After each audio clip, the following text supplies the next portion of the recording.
Persons are commanded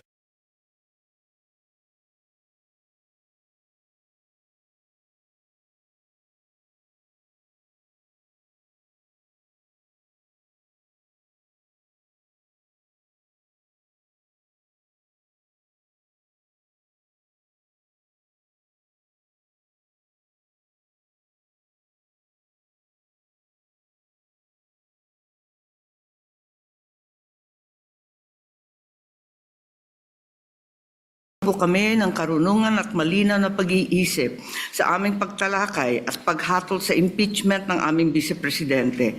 Alisin mo sa aming mga puso ang anumang pansariling damdamin o pag-aalinlangan upang magampanan namin ang aming katungkulan ng may ganap na pagiging patas, walang kinikilingan at ayon sa katotohanan at batas. Gabayan mo ang lahat ng kalahok sa paglilitis, ang depensa, ang prosecution, ang bawat testigo at ang bawat senador hukom. Pagkalooban mo kami ng lakas, katatagan at integridad upang maisagawa namin ang aming kanya-kanyang tungkulin ng may dangal at pananagutan. Patawarin mo kami sa aming pagkukulang at pagkakasala. Patuloy mo kaming akayin sa landas ng katarungan at kabutihan para sa aming bayan. Magpadala po kayo ng maraming anghel ng katotohanan at ilayo sa amin ang pagpapakalat ng kasinungalingan. Ito ang aming dalangin sa ngalan ni Jesus. Amen. The clerk of court will now call the roll. Roll call of members. Senator Judge Aquino, Senator Judge Cayetano Alan, Senator Judge Cayetano Pia, Senator Judge De La Rosa, Senator Judge Ejercito, Senator Judge Estrada, Senator Judge Go, Senator Judge Ontiveros, Senator Judge Lacson, Senator Judge Lapid, Senator Judge Legarda, Senator Judge Marcoleta, Senator Judge Marcos, Senator Judge Padilla, Senator Judge Pangilinan, Senator Judge Soto III, Senator Judge Tulfo Erwin, Senator Judge Tulfo Rafi, Senator Judge Villanueva, Senator Judge Villar Camille, Senator Judge Villar Mark, Senator Judge Zubiri, the presiding officer, Senator Judge Escudero, Senate President Gatchalian. With 16 senator judges present, the chair declares the presence of a quorum. In accordance with the rules of procedure on impeachment trials, the chair now recognizes the duly elected presiding officer to preside over the proceedings of the impeachment court. Thank you, Mr. Senate President. If there are no objections, we shall dispense with the reading of the Journal of July 29, 2026 of the Senate sitting as an impeachment court and shall consider the same as approved. The clerk of court will please call the case before the impeachment court. Case number 004-2026 in the matter of impeachment trial of Vice President Sara Duterte. Appearances for the parties.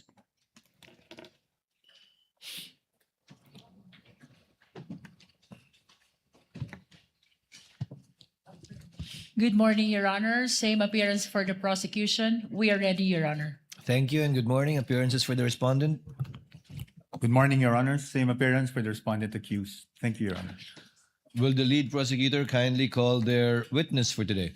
Your Honor, may I request that counsel for the panel of prosecutors, Attorney Lorna Kapunan, be recognized. Attorney Kapunan is recognized.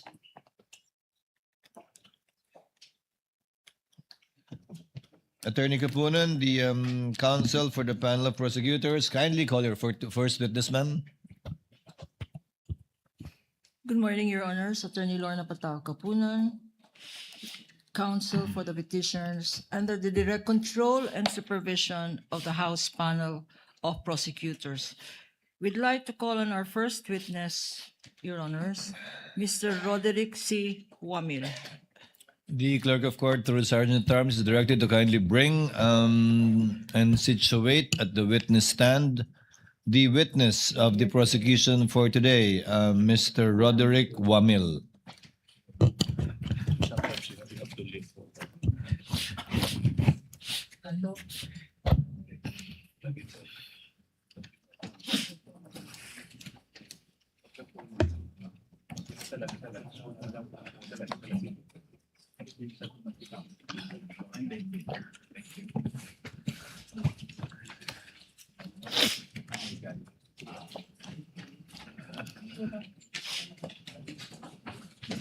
Before you sit down, Mr. Wamil, Clerk of Court is directed to subscribe the witness, or rather put the witness under oath. Apologies.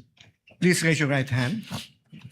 You, Roderick C. Wamil, do swear that the evidence you shall give in the case now pending between the Philippines and Vice President Sara Duterte shall be the truth, the whole truth, and nothing but the truth. So help you God.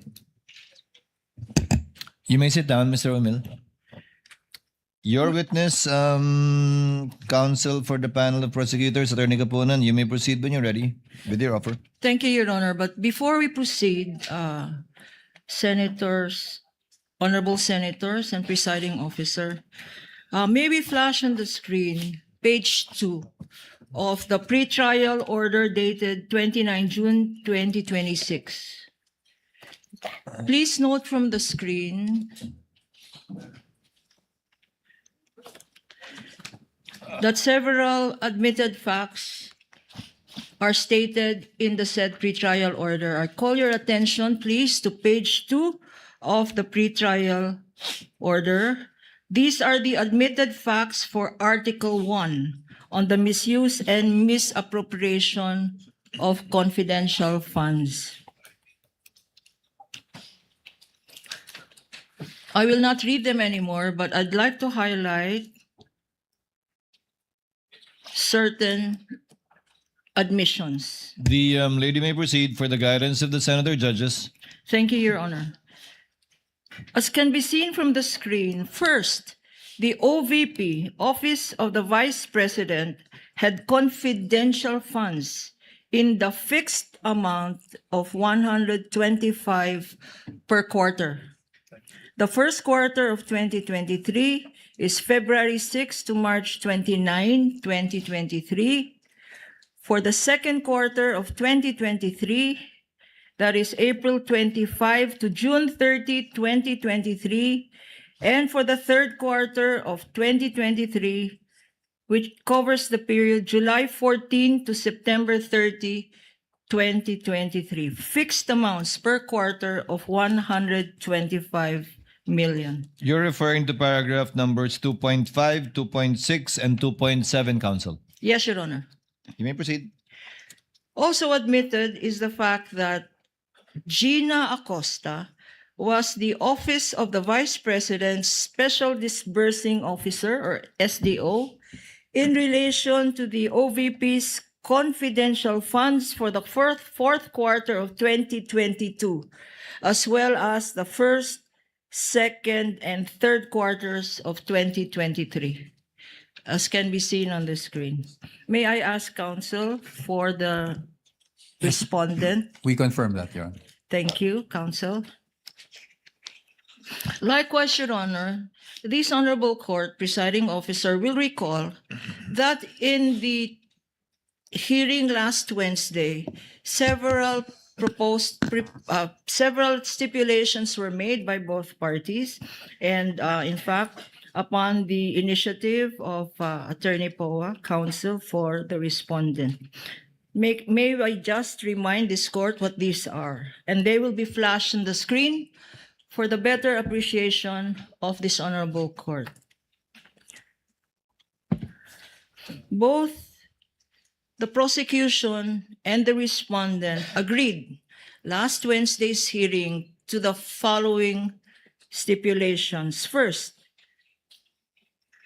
that the OVP issued 4 checks, all in the name of Gina F. Acosta, worth 125 million each on December 20, 2022, January 31, 2023, April 18, 2023, and July 13, 2023.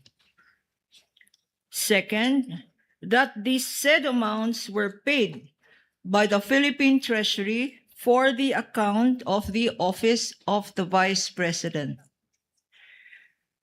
Third, that Ms. Gina Acosta received the amounts of the said checks on December 20, 2022, February 6, 2023, April 25, 2023, April 10, 2023, and July 11, 2023. Likewise stipulated, Your Honor, that the said amounts were paid by the Philippine Treasury for the account. Counsel, Yes, with respect to the last check, what was the date of encashment? You mentioned July 11, or is it July 16? Or should it be July 16? Kindly check your records. Because the encashment cannot be before the date of the check. respondent. What is it?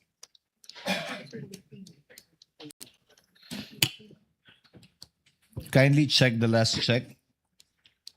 Last three digits, 664. Counsel mentioned that it was encashed on July 11, 2023. Come on, guys. It should be, if I remember correctly, it should be July 16.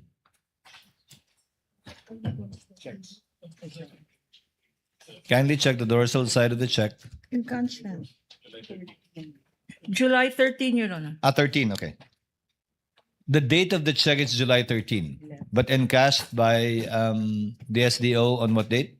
You said July 11 earlier.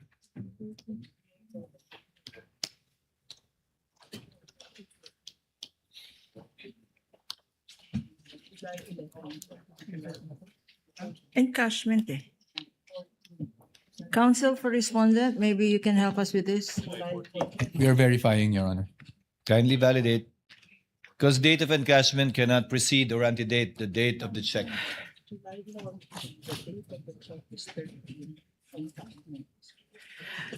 Honorable presiding Yes, officer, yes, the date Counsel. of the check is July 13, but the encashment was July 14 po. July 14. Okay, not July 11. I heard you mention July 11. My bad, Your Honor. You may proceed, Counsel. That the said amounts were paid by the Philippine Treasury for the account of the Department of Education Office of the Secretary. And lastly, that Mr. Edward D. Fajarda received the amounts of the checks on February 22, 2023, April 26, 2023, and July 13, 2023, which amounts to 112.5 million, Your Honors. May we ask counsel for respondent to confirm this? Your Honors, I really don't want to make a big issue about this, but just on the first stipulation, Your Honors, please. We remember stipulating only as to the ability of the witness to identify the checks and to the authenticity Of the checks. of the checks. Now, I do understand where the counsel for the prosecution is coming from, but perhaps we could just refer to our records in terms of the stipulations made, Your Honors. The presiding officer remembers that the authenticity and due execution of the checks, as well as all the information contained therein, meaning to say the signatories, the payee, the amount contained therein, the date it was encashed, were all stipulated to by the respondent. In not so many words, counsel, you are correct. Yes, Your Honor. As a matter of fact, not only the front side of the check, but the Including the dorsal dorsal side. side, meaning to say the checker, the validator, the... Yes, Your Honors. Yes, they were all stipulated to by the respondent. You are Thank correct, you, counsel. Mr. Presiding Officer. And lastly, Your Honors, please. As you can see in front of you, we have 15 boxes. 15 boxes of confidential funds. For this witness alone, he will be identifying 50 exhibits. Are you proceeding with your offer already, counsel? No, Your Honor. This is in addition to our proposed stipulation, Your Honor. Yes, okay. Proceed. Okay. This witness will be identifying 50 exhibits.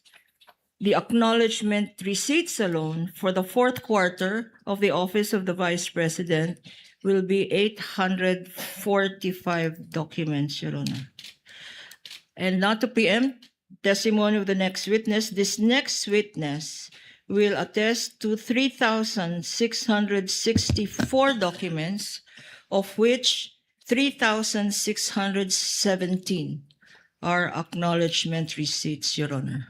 My proposed stipulation, Your Honor, since most of these documents, Your Honor, are not documents from the prosecution.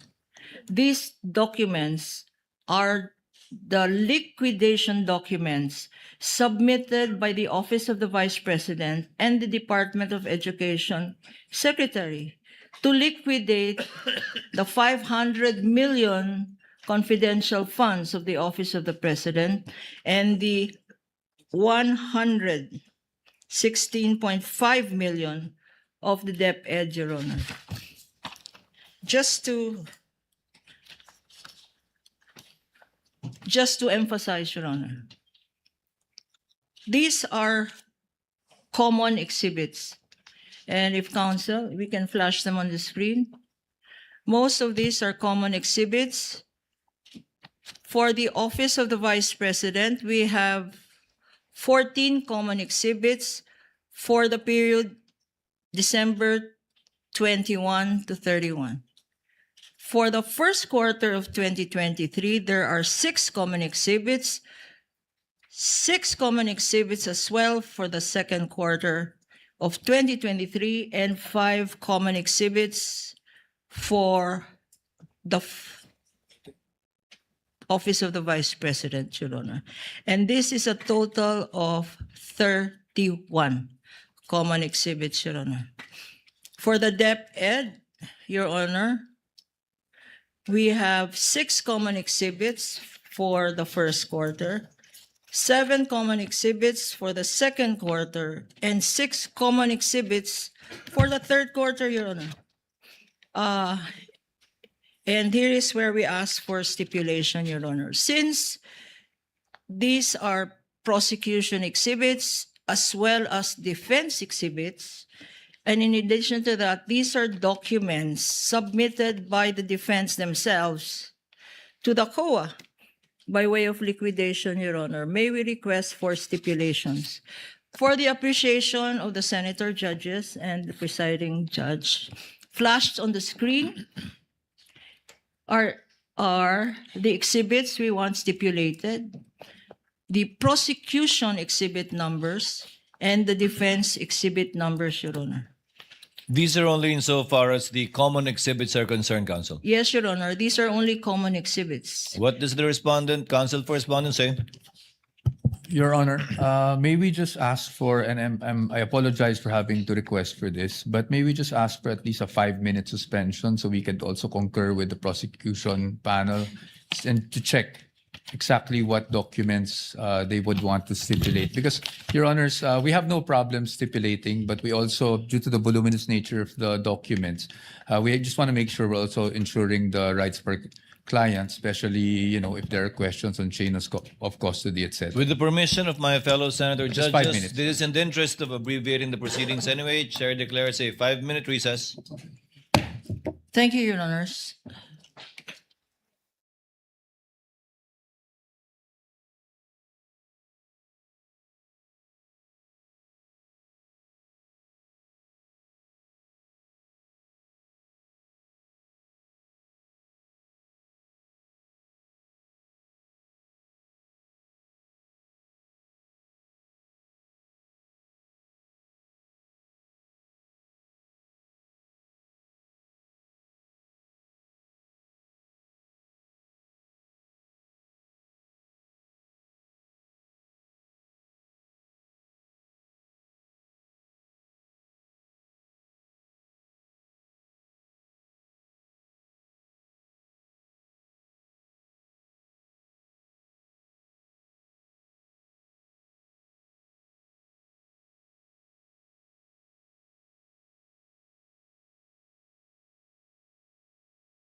Senator Judge, gayon din sa publiko nagsusubaybay sa medyo mahabang panahong ginugol natin para magkomparahan ng dokumento. I assure you this is time well spent because whatever stipulations and or admissions may be agreed upon by the parties will go a long way insofar as abbreviating the proceedings. Counsel for respondent is recognized for his comment to the request for stipulation by the counsel for the panel of prosecutors. Thank you, Your Honor. And Your Honor, I would like to thank the Honorable Court for your patience as well. So upon consulting with my colleagues as well as the opposing counsel, the defense is willing to stipulate on the list of documents provided except for the acknowledgement receipts for the period covering December 21 to 31, 2022. Because one, What period is that again, counsel? acknowledgement receipts for the period covering December 21 to 31, 2022, Your Honor. December 21 to 22 To 31, 2022. to 12/31, 2022. Yes, that's correct. December 21 to December 31, 2022. That's Okay. correct, Your Honors.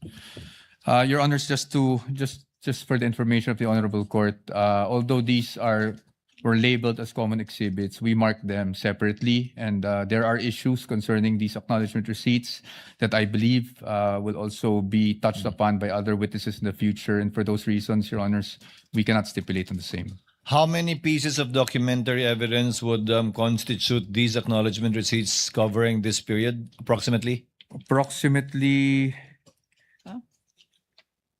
at least 900, Your Honors. So that's about 900 over 3,000 plus. Counsel for the panel of prosecutors, correct? Your Honor, please, just a logistics issue. I don't think they can hear us at the sound booth po. Who can't hear you? The ones flashing our screen.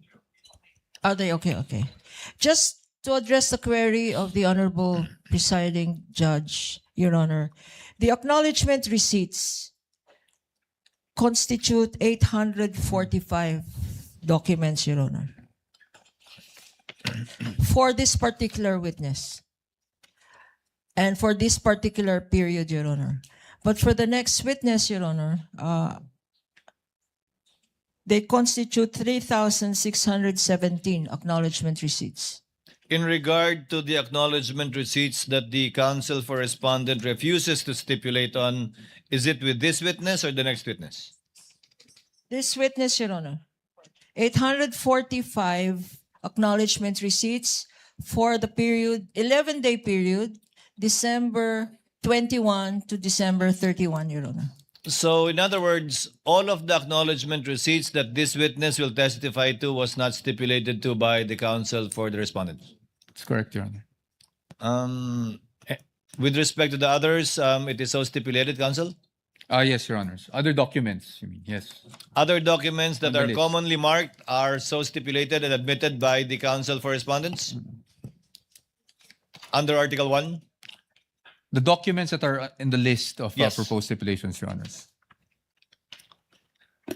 Duly noted. Thank you, Your Honors. Counsel for the panel of prosecutors, you may proceed when you're ready with your offer. Unless you have other stipulations to ask We for. have other stipulations, Your Honor.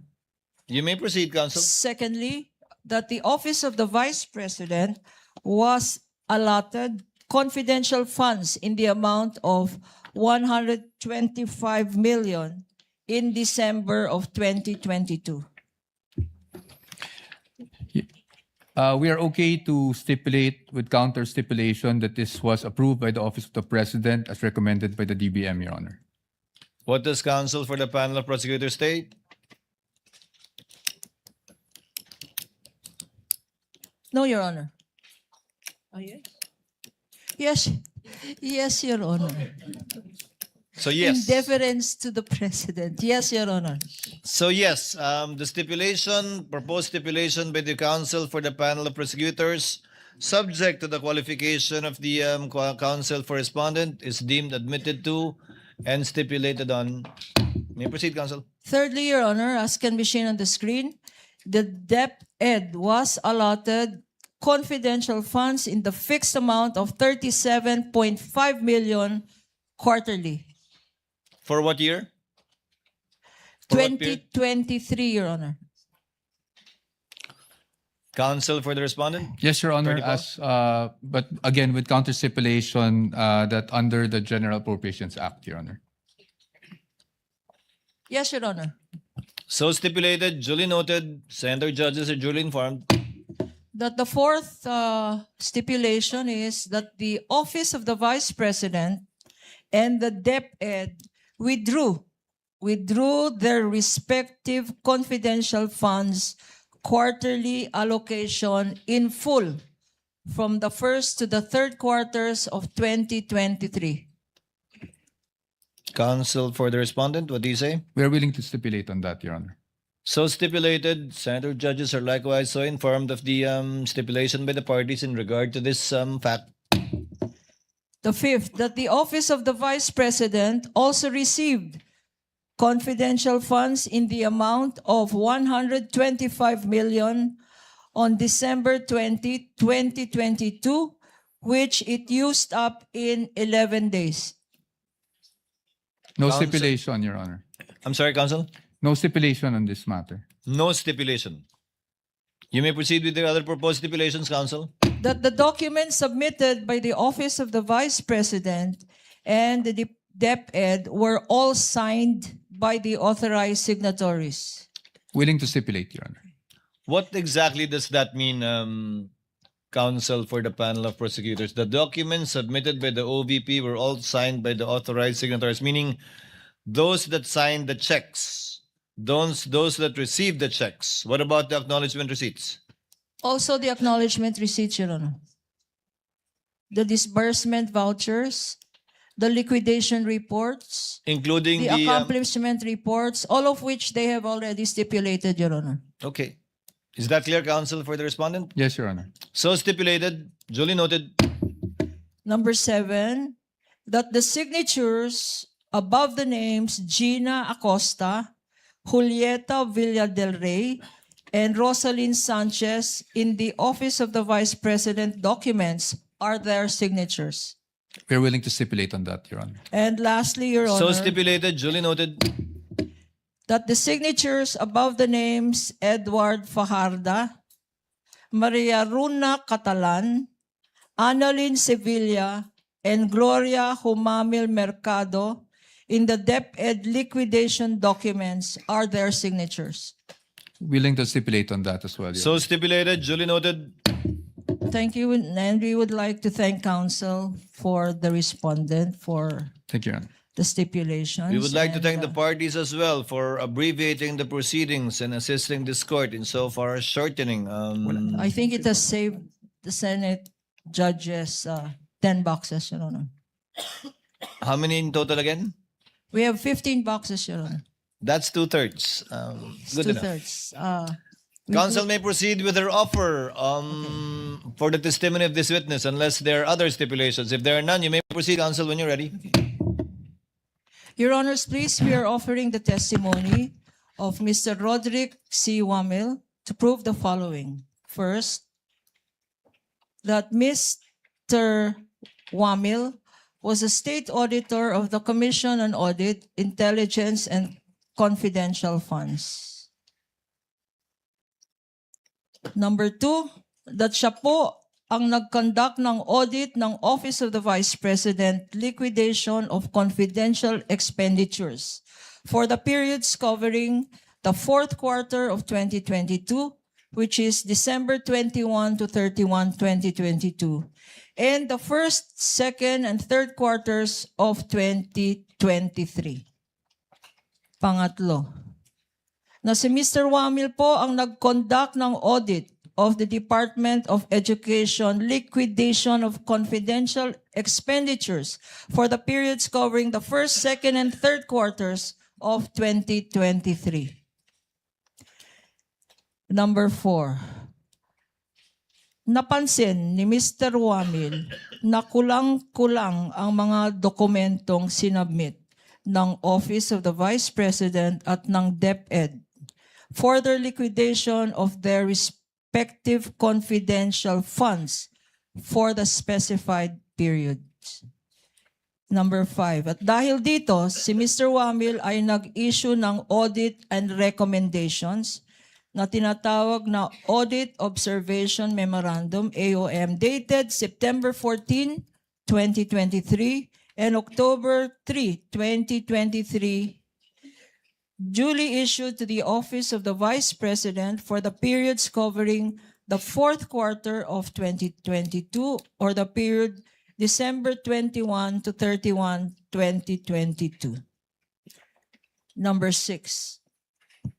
That Mr. Wamil also conducted the audit of the documents submitted by the OVP through its letters dated October 19, 2023 and November 30, 2023 in response to the aforementioned AOMs.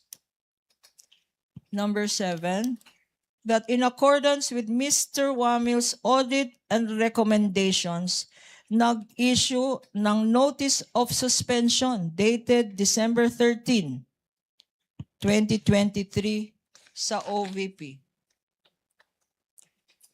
Number 8, in accordance with Mr. Wamil's audit and recommendation, an AOM dated February 1, 2024 was issued to the OVP for the periods covering the first, second quarters of 2023, and an AOM, Audit Observation Memorandum, dated August 8, 2024, was issued to the Office of the Vice President for the period covering the third quarter of 2023. Number 9, in accordance with Mr. Wamil's audit and recommendations, an Audit Observation Memorandum number 2024-015, dated February 1, 2024, was duly issued to the DepEd for the periods covering the first and second quarter of 2023. Likewise, Your Honor, we are offering the testimony of this witness to identify and authenticate documents, and likewise, lastly, to prove such other matters as are relevant and material to the impeachment of Vice President Sara Duterte, and relevant as well to the aforementioned purposes. Comment from the council for respondents on the offer? Subject to cross, Your Honor. Subject to cross, council may proceed with her direct examination of the witness, Mr. Roderick C. Wamil, when she is ready. You may Thank you, proceed, Your Honor. With the permission of the presiding officer, Honorable Senator Judges. Magandang umaga, Mr. Witness. Magandang umaga po. Kumusta na po kayo ngayon? I'm feeling a bit anxious lang po as of this moment. Nervyos. Anxious. Okay. Huwag kang mag-anxious. Please state your name again. Your name, your age, and occupation and other personal circumstances, Mr. Witness. I am Roderick C. Wamil, 34 years old and currently an audit team leader of the Commission on Audit Pasay City. Before I ask you about your present occupation, give us a educational background. What is your educational background, Mr. Witness?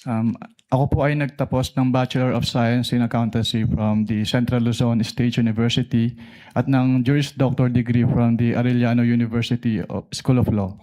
So you are both an auditor and a lawyer? Yes, ma'am. Okay. Ngayon, nagtrabaho ka sa COA? Yes, ma'am. How long have you been working for the Commission on Audit? I've been with the Commission on Audit for more than 11 years po. 11 years. And what position in the COA do you presently hold? I presently hold the position po of attorney of the Commission on Audit. Ano yung attorney for? It is yung description of the position po na hinahawakan ko. But currently po, I am an audit team leader po sa Commission on Audit Pasay. Okay. Before you were assigned to the Commission on Audit Pasay, what was your previous position with the COA? Before my assignment po sa Commission on Audit Pasay, I was previously assigned as a state auditor po of the Intelligence and Confidential Fund Audit Office of the COA. Itong COA ICFAO, ICFAO? Yes, ma'am. Could you give us a background? Ano itong COA-ICFAO? Ang COA-ICFAO po ay yung office under the Office of the Chairperson in charge with the conduct of the post-audit po ng liquidation of the confidential fund and intelligence fund of the various government agencies, which include the national government agencies, the government-owned or controlled corporations, and the local government units po. Na-mention mo ang intelligence at confidential funds. For our understanding, para maintindihan namin ngayon, ano ang intelligence funds at ano ang confidential funds?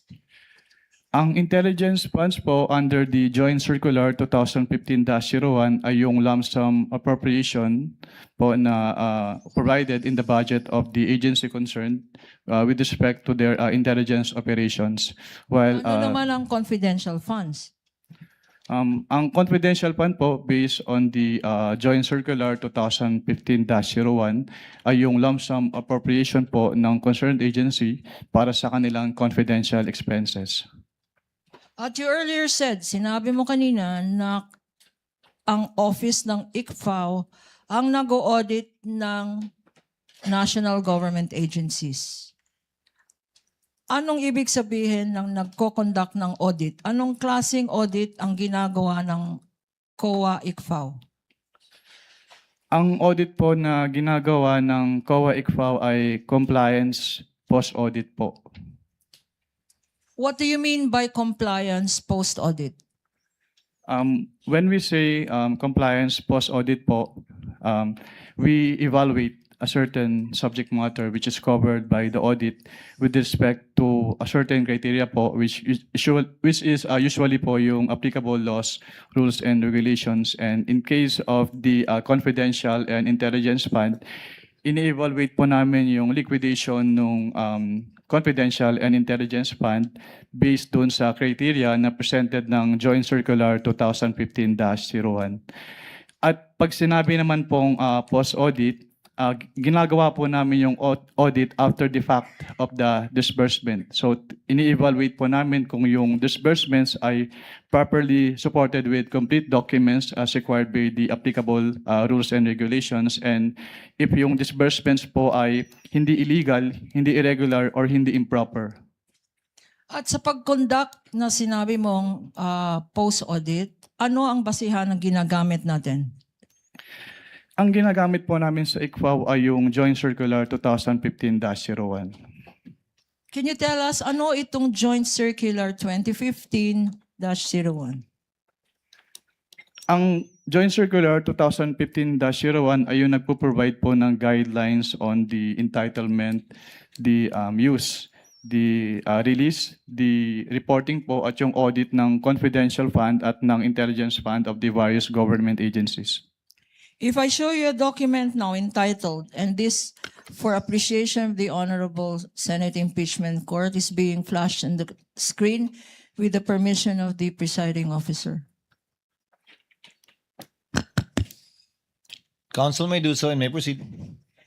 I'm showing to you now a document entitled the Joint Circular 2015, which for identification has been marked as Exhibit P-1-4 for the prosecution. -E. Showing to you this document, we have here, Your Honor, we're being assisted here Assisting counsel by may approach.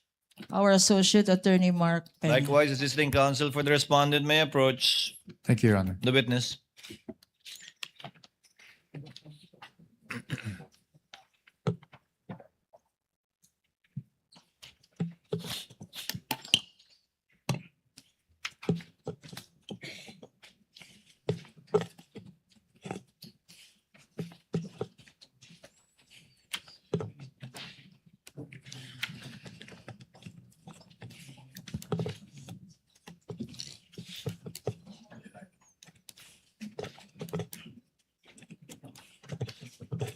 Nasabi na niya.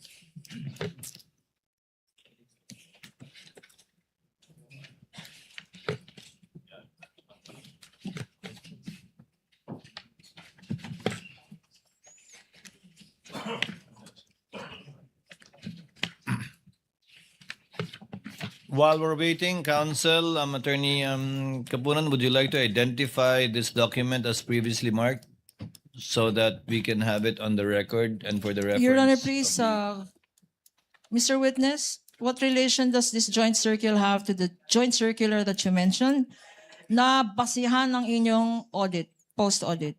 Ito po yung same joint circular po na basehan po ng aming audit sa ICFAO.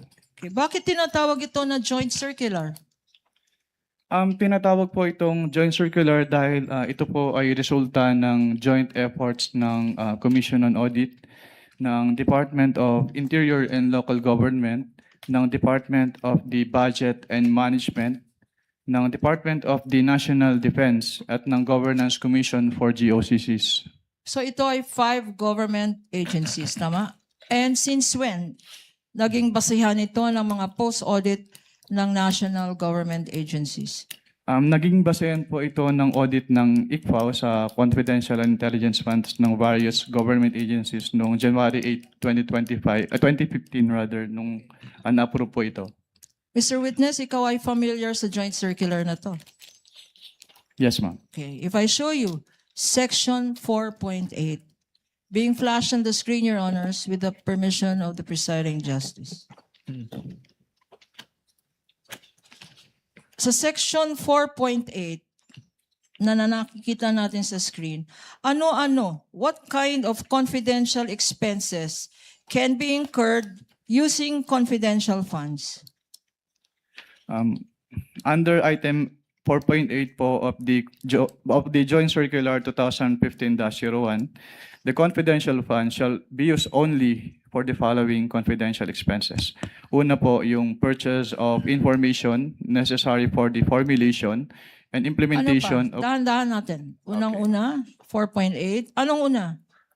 Ang una po ay yung purchase of information necessary for the formulation and implementation of program, activities, and projects relevant to the national security and peace and order. Being flashed on the screen, Your Honor, is the pertinent provision cited. Pangalawa, ano pa ang examples ng confidential funds or kung ano ang pwedeng paggamitan ng confidential funds? Pangalawa po ay yung rental of transport vehicle related to confidential activities. Also being flashed on the screen for easy reference. Pangatlo, ano pa? Pangatlo po, yung rentals and the incidental expenses related to the maintenance of safe houses. What else, Mr. Witness? Pang-apat po, yung purchase or rental of supplies, materials, and equipment for confidential operations that cannot be done through regular procedures without compromising the information gathering activity concerned. What else, Mr. Witness? Ano pa? Panglima po, yung payment of rewards to informers who must not be employees of the concerned government agency, subject to 3 conditions. First is yung approval by the head of the agency. Second, it must be supported with documents evidencing the success of the information gathering and or surveillance activities on account of the information given by the informer. Pangatlo, it must be directly related to the conduct of the specific confidential activities of authorized agencies. For purposes of the records, Your Honor, the witness cited 4.8.1 up to 4.8.7 of the Joint Circular 2015. Hanggang 4.8.5 pa lang po. Okay. Sorry. What else, Mr. Witness? Pang-anim po is to uncover or prevent illegal activities that pose a clear and present danger to the agency personnel or property or other facilities and resources under the agency protection done in coordination with the appropriate law enforcement agencies. And last po, yung others that may be authorized by the GAA or other special laws. Okay. 4.8.1 up to 4.8.7 up ang refer po ng ating witness of Section 4.8 of the Joint Circular. Base rin sa Joint Circular na to, ano naman kung merong mga pwede, ano naman ang mga hindi pwede, yung mga bawal na confidential, alleged confidential expenses. Under 4.11 po, may specific expenses po na enumerate na hindi pwedeng paggamitan ng confidential fund. Una po yung salaries, wages, overtime, additional compensation, allowance or other fringe benefits of officials and employees who are employed by the government in whatever capacity or elected officials except when authorized by law. Pangalawa, yung representation, consultative fees or entertainment expenses. At pangatlo, yung construction or acquisition of buildings or housing structures. For the record, Your Honor, reference is made to 4.11.1 up to .2 and as well as .3. Mr. Witness, sa pag-interpret, when you interpret these regulations and this joint circular and sections that you mentioned,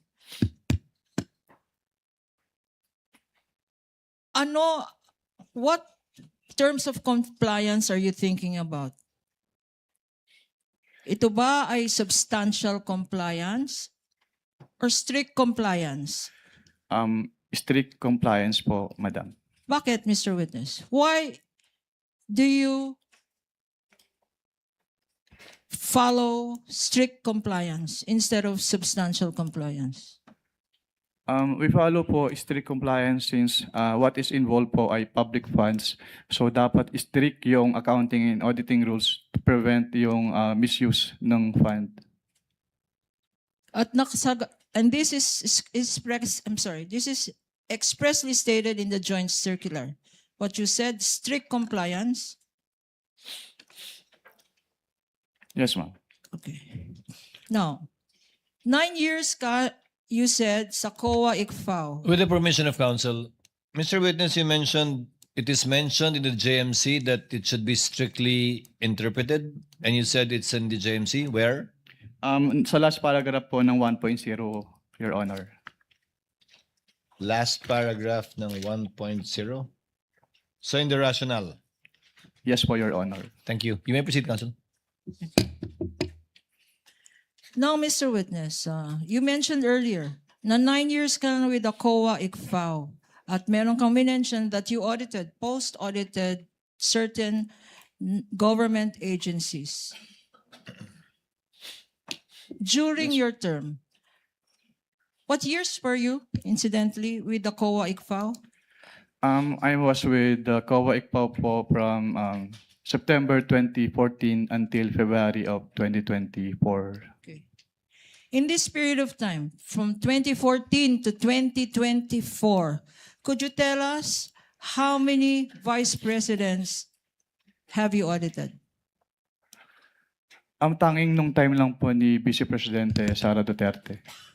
But there were 3. Who were the vice presidents during this period?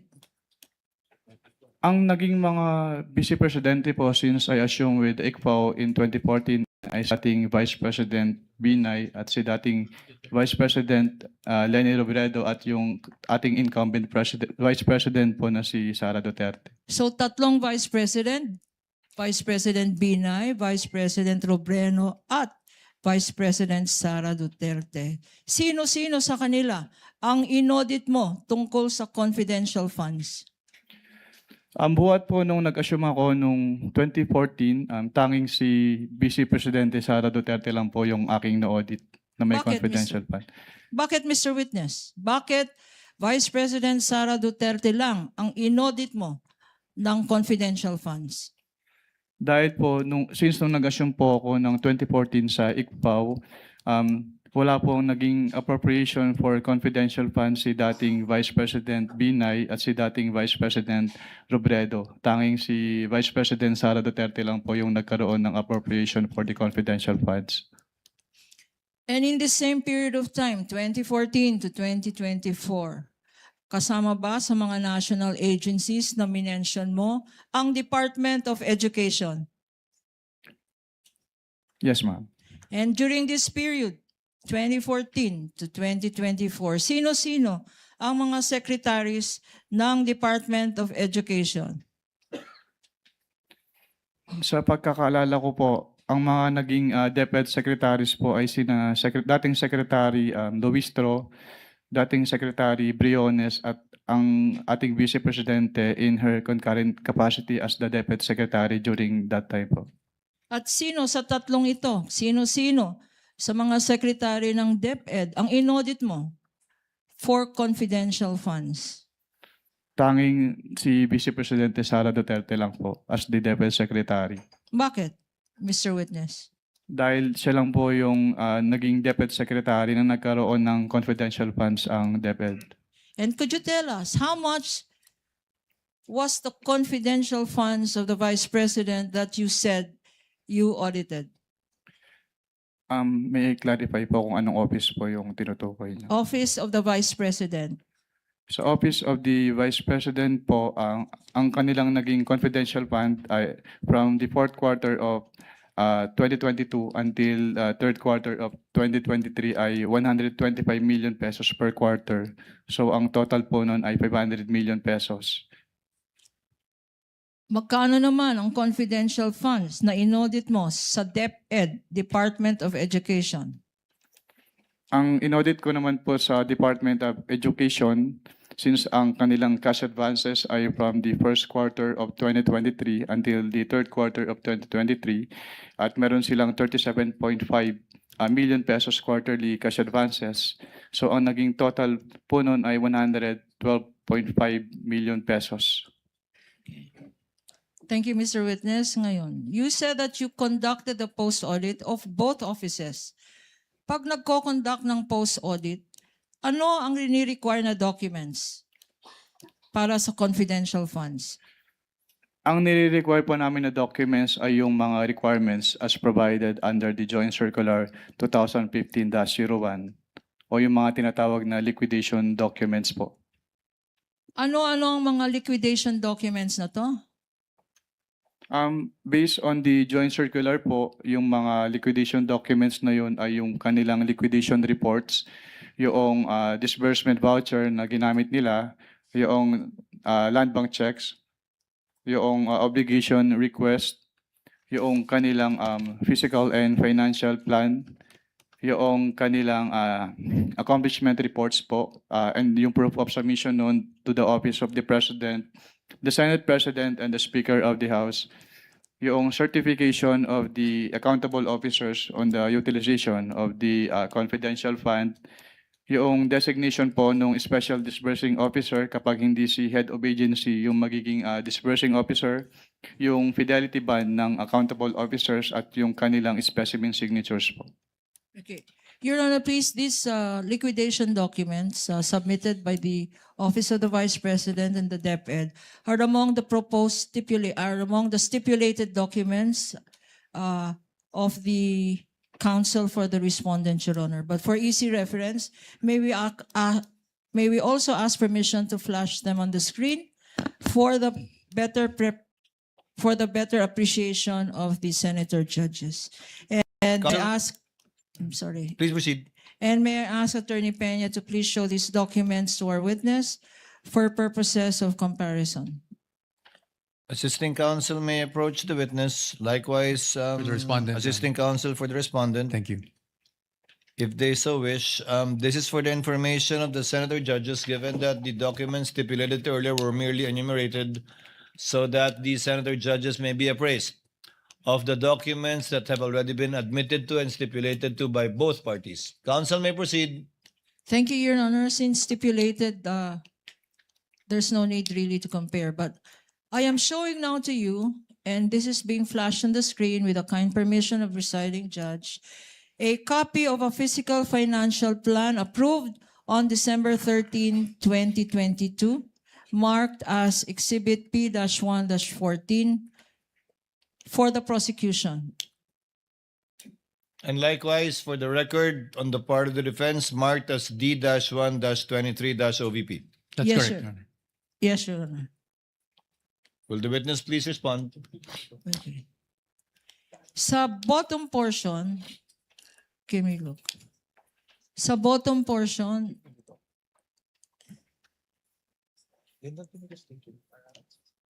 There appears a signature under the words. Meron pong signature sa words.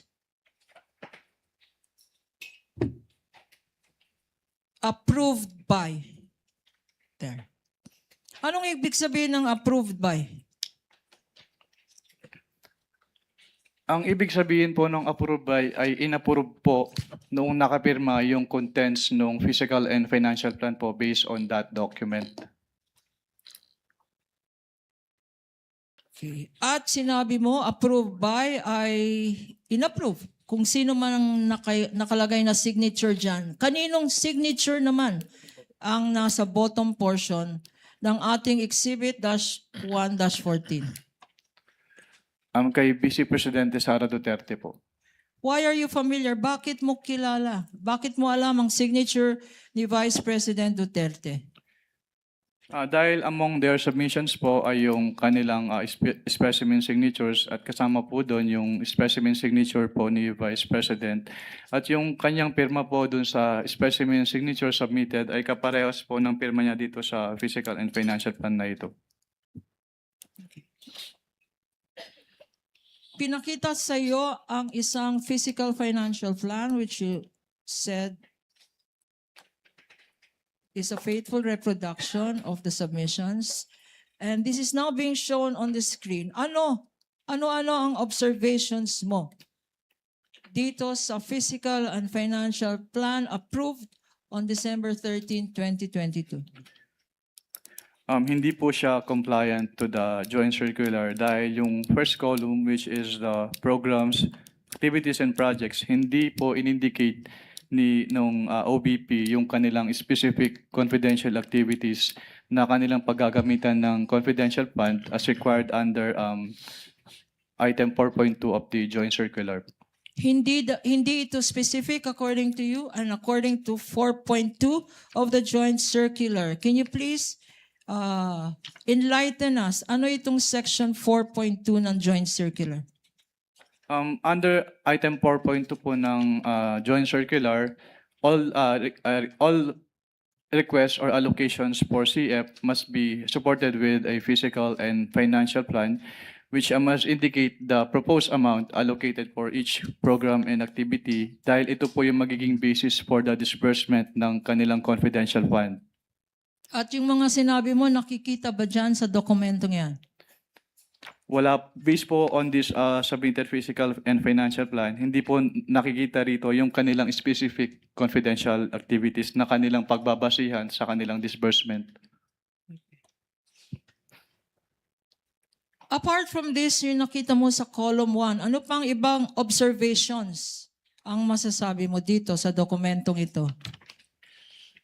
Since yung columns for the expected outcome as well as yung column for the physical target mas match po yung specific confidential activities. So hindi rin po nakamatch or hindi rin compliant yung columns po as mentioned.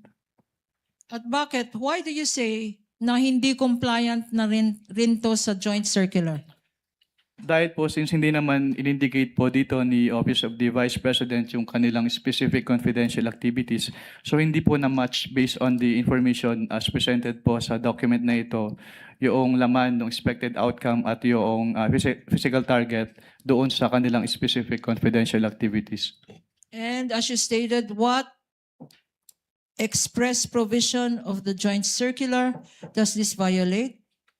The item 4.2 po of the joint circular 4.2 na 2015-01. pinakita natin sa screen. Okay. Our next document, Mr. Witness, which we shall show you, is now a certified true copy of Land Bank of the Philippines check number 00002444027, dated December 20, 2022, Exhibit P-1-11-A, common exhibit of the defense as well. Likewise being flashed on the screen, Your Honor.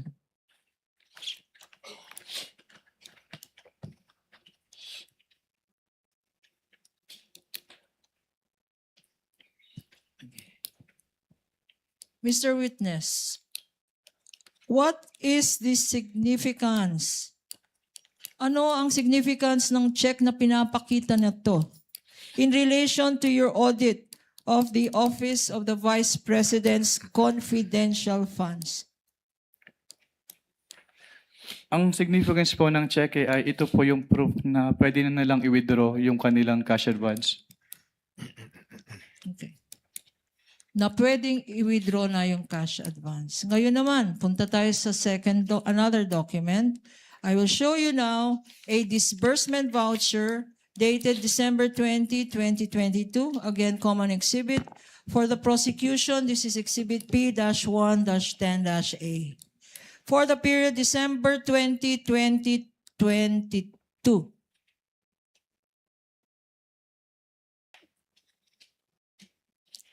In the middle of this document,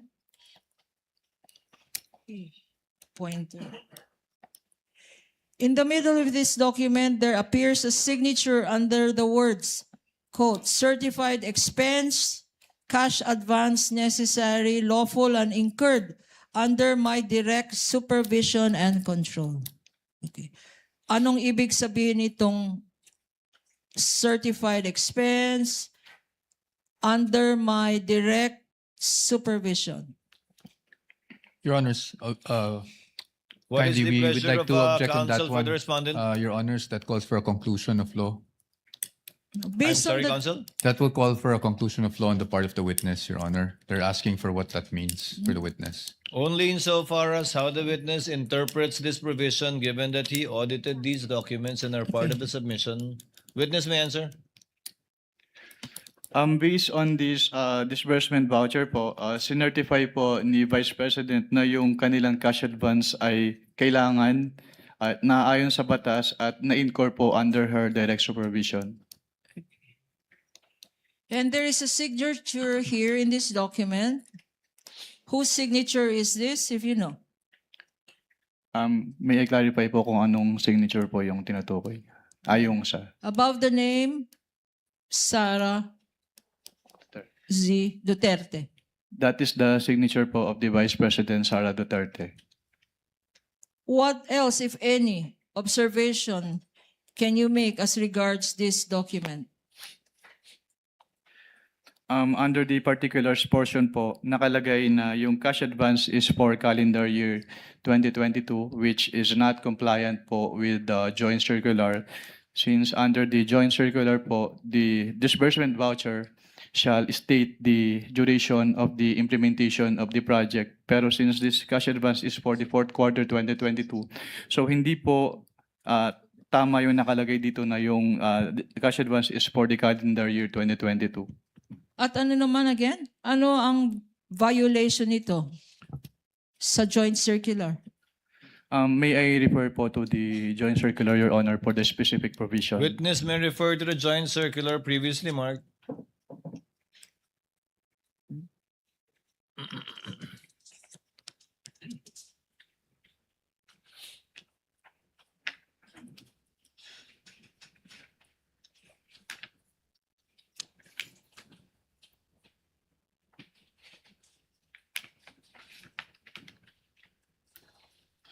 The specific provision po is the second sentence po ng item 6.1.5 of the joint circular 2015-01.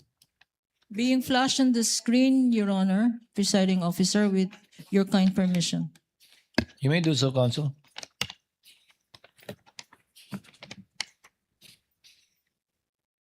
Can you read for the record 6.1.5? 6.1.5 of the joint circular, cash advances shall be limited to the requirements for 3 months. The disbursement voucher shall clearly state the duration of implementation of the projects. If the implementation of the project will extend to more than 3 months, additional amount may be granted only after the liquidation of the previous cash advance. If on the other hand, cash advances are drawn monthly, liquidation shall be done monthly. Cash advances shall be granted only upon the certification of the agency accountant stamped or printed on the disbursement voucher that previous cash advance for the same purpose, project, or activity given to the SDO requesting cash advance has been liquidated and proper accounting thereof was made in accordance with this joint circular. Okay. Ngayon naman, I will show you. Kasi liquidation ang pinag-uusapan. I will show you a liquidation report dated January 10, 2023. Again, common exhibit. This is prosecution's exhibit P-1-9-A. A liquidation report dated January 10, 2023. In the middle of this document, by the bottom, there appears a signature under the words, certified purpose of travel cash advance duly accomplished. Mr. Witness. And this certification, Counsel, just to correct you, certified purpose of cash advance duly accomplished. There's no word travel. yes, Your Honor. Do you confirm, Counsel?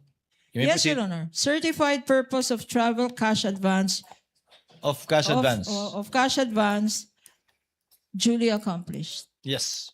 You may Thank you proceed, for Counsel. thank you for the correction, Your Honor. What does this mean in terms of your audit? This means po na sinertify po ni Vice President na yung layunin ng cash advance ay kanilang na-accomplish. And you said the Vice President, whose signature is that? That is the signature po of the Vice President, Sara Duterte.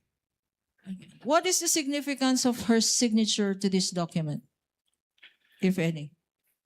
Ang significance po nung kanyang pirma dito ay kanya nga pong sinertify na yung purpose po nung kanilang cash advance from the confidential fund ay na-accomplish po ng agency. And what are your observations? Ano ang mga observations mo, if any, sa dokumentong ito? Actually, it is one of the proforma annexes po nung Joint Circular 2015-01. Siguro ang napansin ko lang dito ay yung period covered na December 21 to 31, 2022 since the cash advance was supposedly for the fourth quarter of the 2022 of the OBP. Pero other than that naman po, this document is compliant naman po with the requirement of the Joint Circular 2015-01. Again, para maintindihan namin, sabi mo, ang na-observe mo, yung period. Yung period, Mr. Witness. Anong period covered dito? Based on this liquidation report po, ang period covered ay December 21 to 31, 2022. What is the significance? Bakit mo napansin itong period na to? Napansin ko lang naman po yun kasi yung kanilang cash advance based on the physical and financial plan po supposedly is for the whole fourth quarter of 2022. Pero based on this document po, na-disburse lang siya from December 21 to 31, 2022 or around 11 days. Okay. Sinabi mo, whole quarter of 2022. September, November, October. Sandali. Can you enlighten me anong quarter dapat yun? October, November, December. Ang Yes. sinasabi mong 3 quarters. 3 months po. 3 months for the fourth quarter. Tama? Yes, ma'am. 3 months for the fourth quarter, pero sabi mo ang ginastos na funds. Magkano ginastos na funds? Based on the documents po submitted, 125 million pesos po. In these 3 quarters? 3 months? Based on the document po, it was supposed to be spent for the fourth quarter of 2022. So 3 months po, supposedly. Based on Bakit their supposedly, Mr. Witness? Dahil yun po yung supposed coverage ng kanilang cash advance for their confidential activities. At sinabi mo kanina, 11 days ito ginastos. Tama?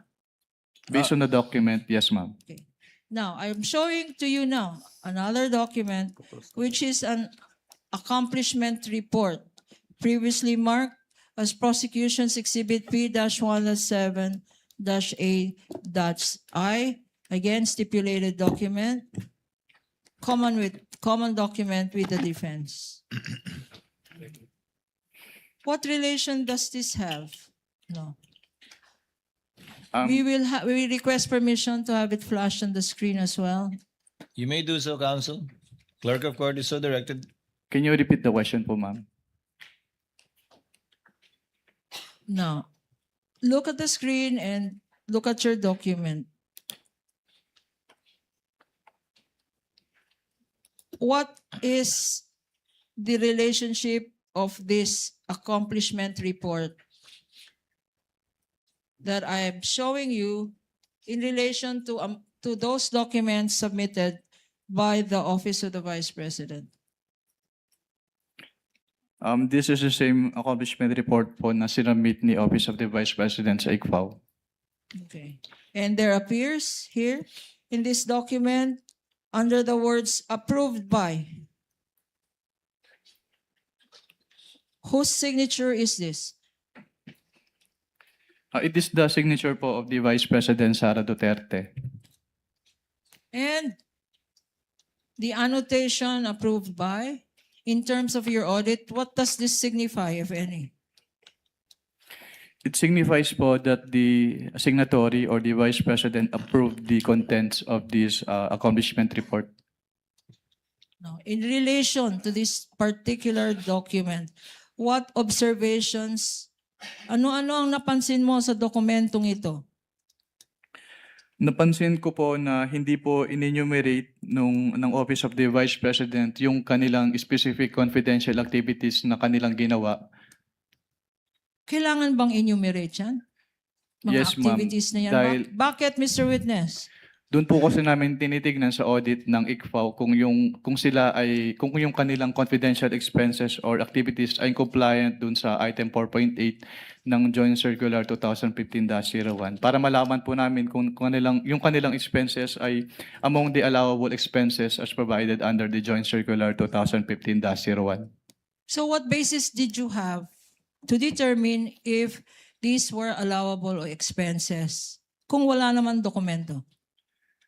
Katulad nga po nung sinabi ko, ang basis namin to determine if allowable expenses ay yung item 4.8 of the Joint Circular 2015-01. Now, I'm now showing to you a certified copy of the Office of the Vice President certification dated January 10, 2022, notarized on January 16, 2023. Prosecution's Exhibit P-1.6-A, likewise a common exhibit with the defense previously stipulated, being flashed on the screen with the kind permission of this court. Counsel may do so.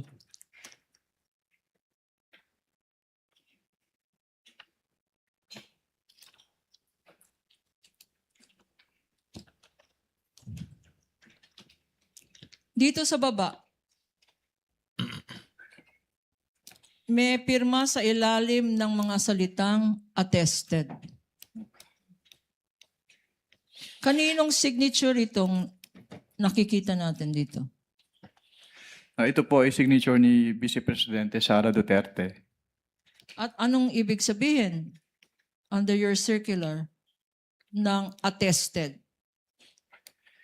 Ang ibig sabihin po ng attested ay kanyang kino-confirm at bine-verify na yung contents ng certification na ito ay totoo.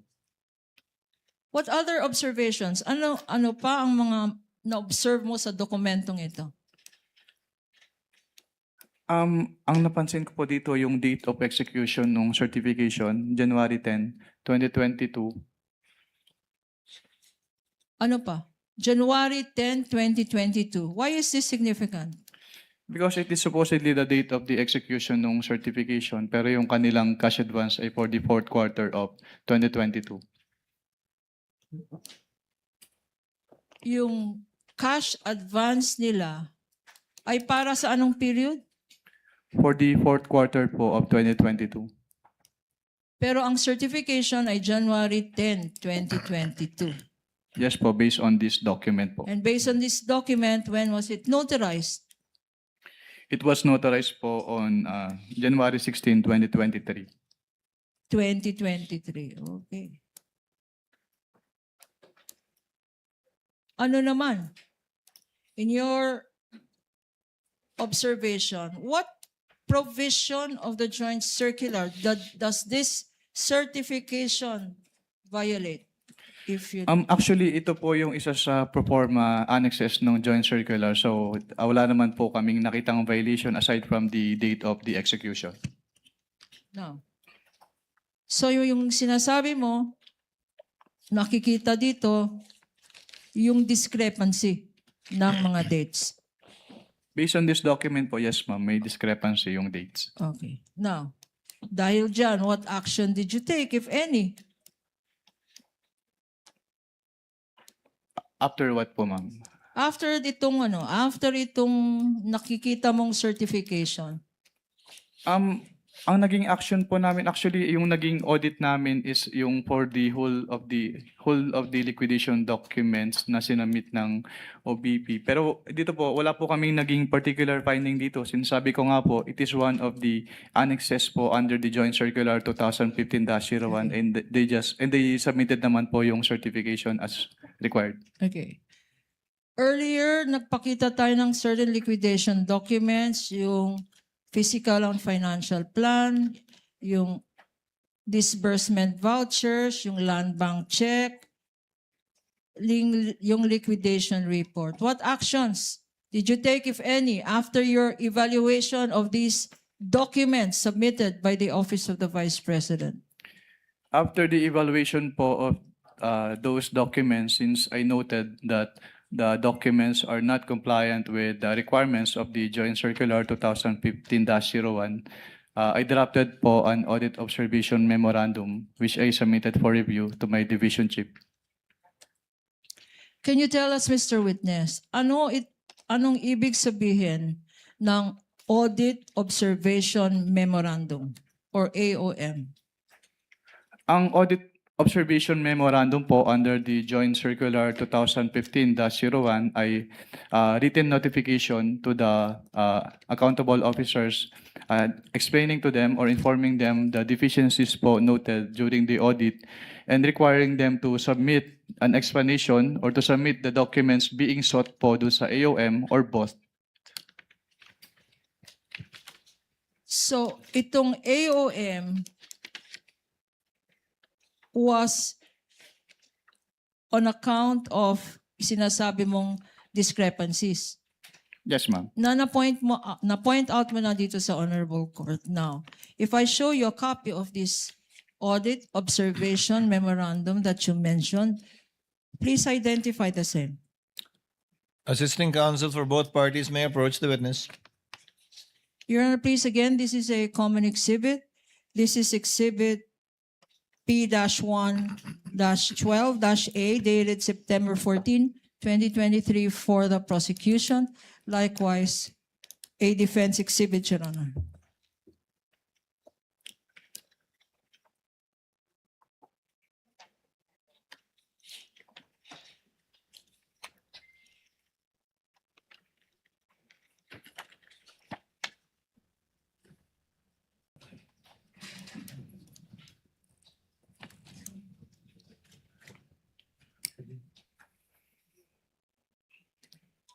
For the record, the witness is is examining an audit observation memorandum dated September 14, 2023, covering the period December 21 to 31, 2022, or an 11-day period.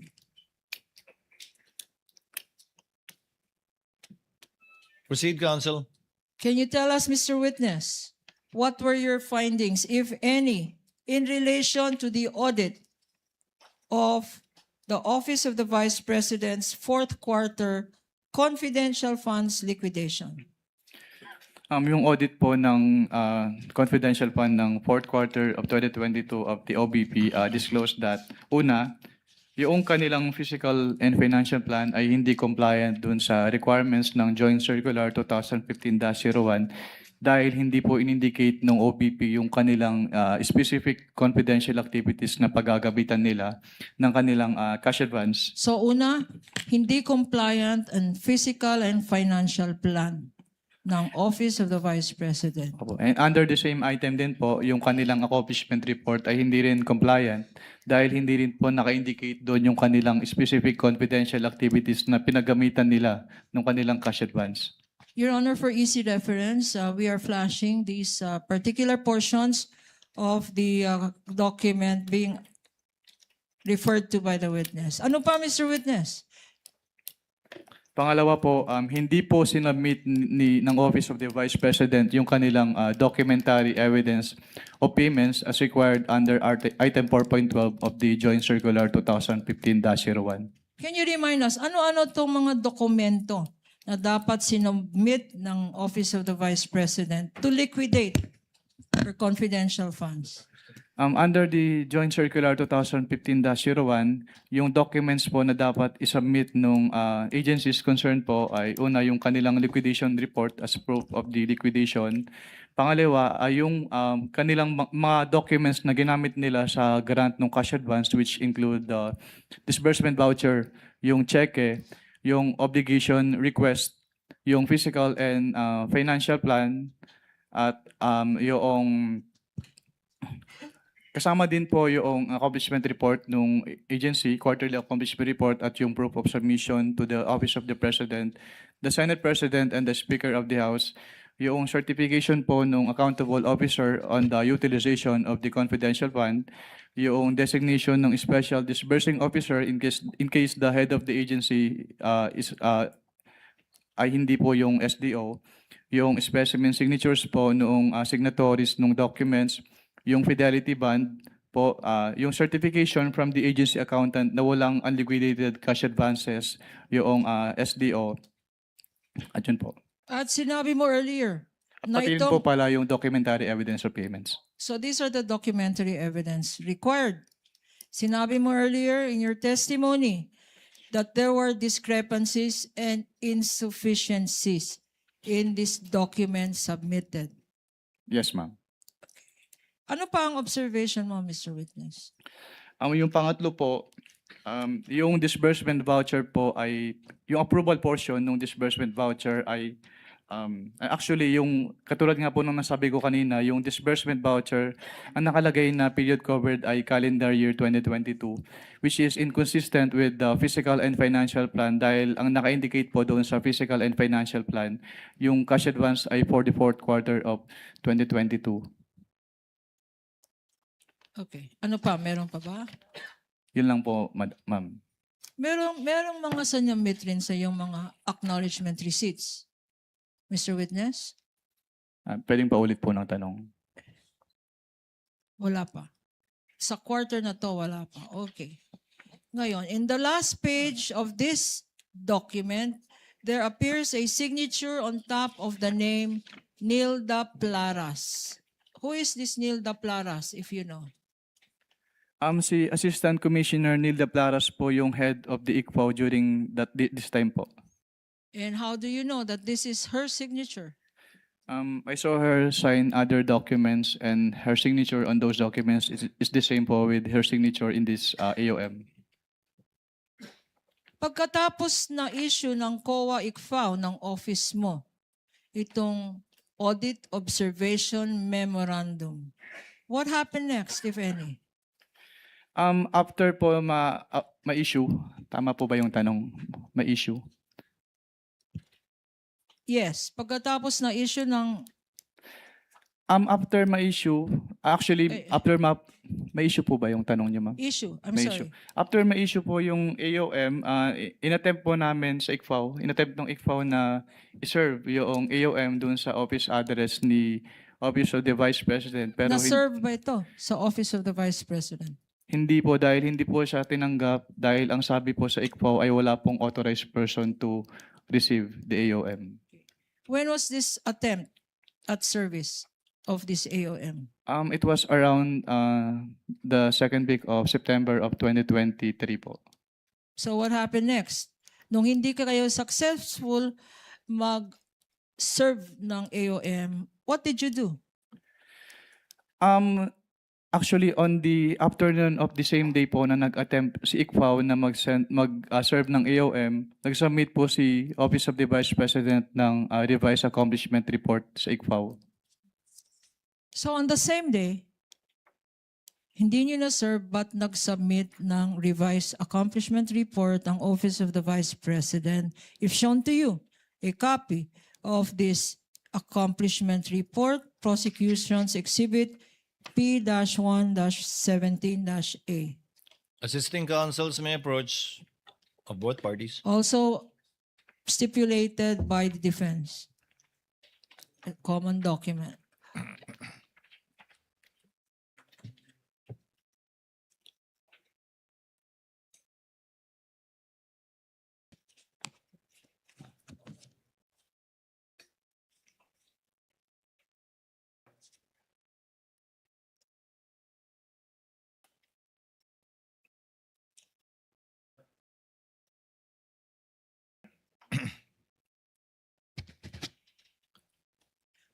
Mr. Witness, ano ang significance, if any, nitong revised accomplishment report? Ang significance po nito, dito po naka-indicate yung specific confidential activities po na pinagamitan ng cash advance ng OBP.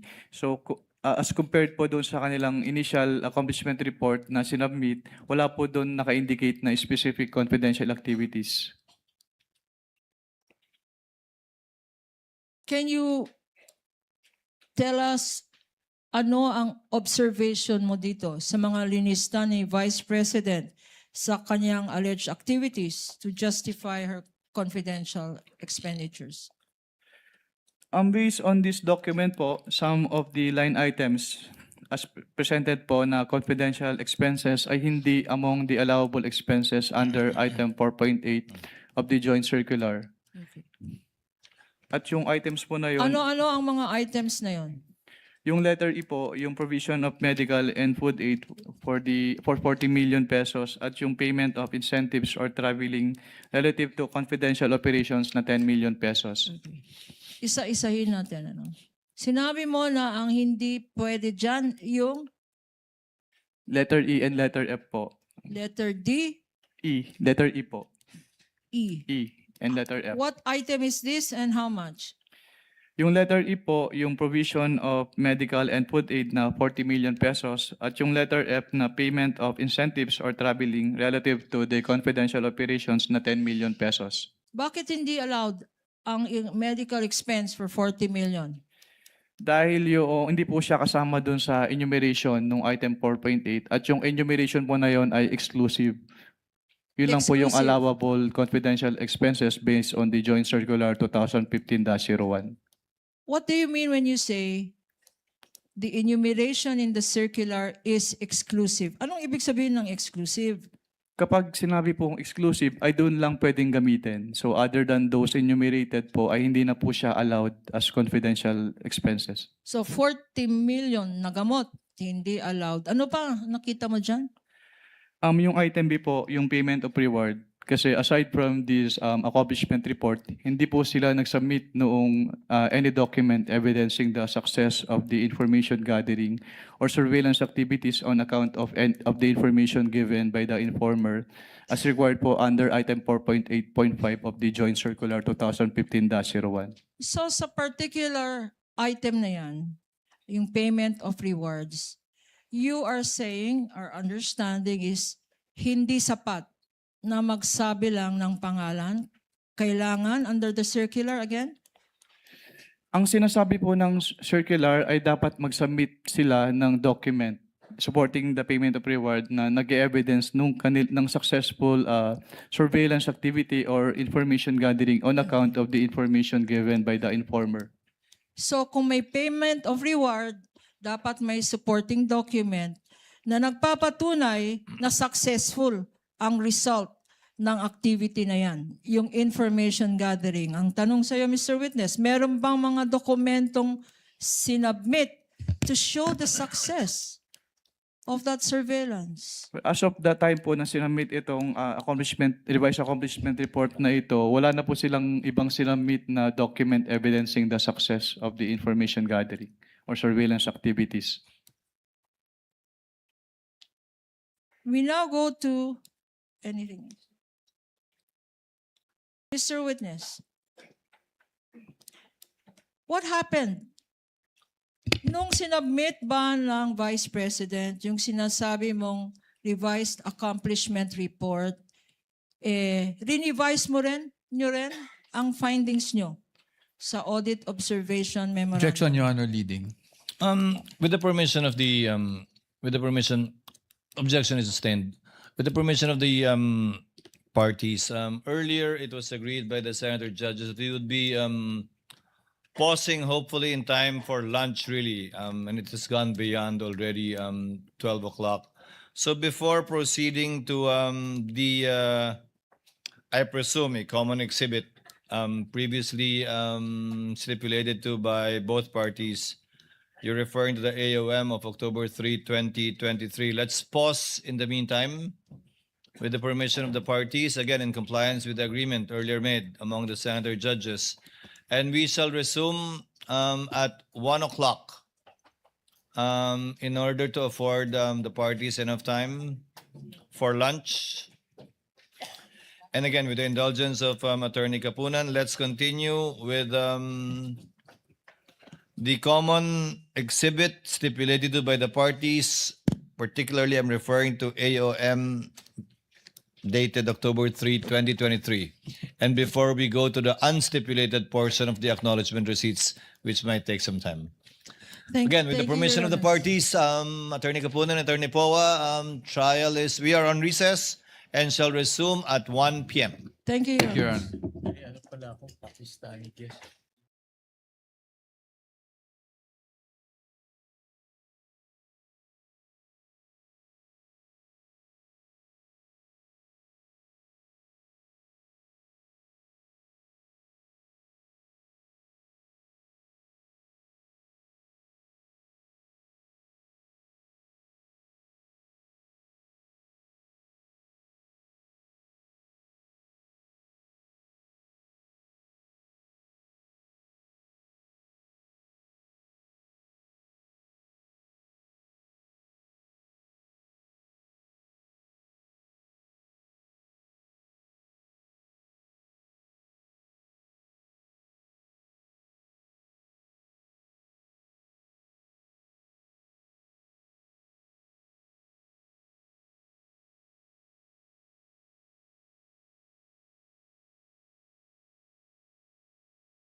you shall continue with your testimony under the same oath.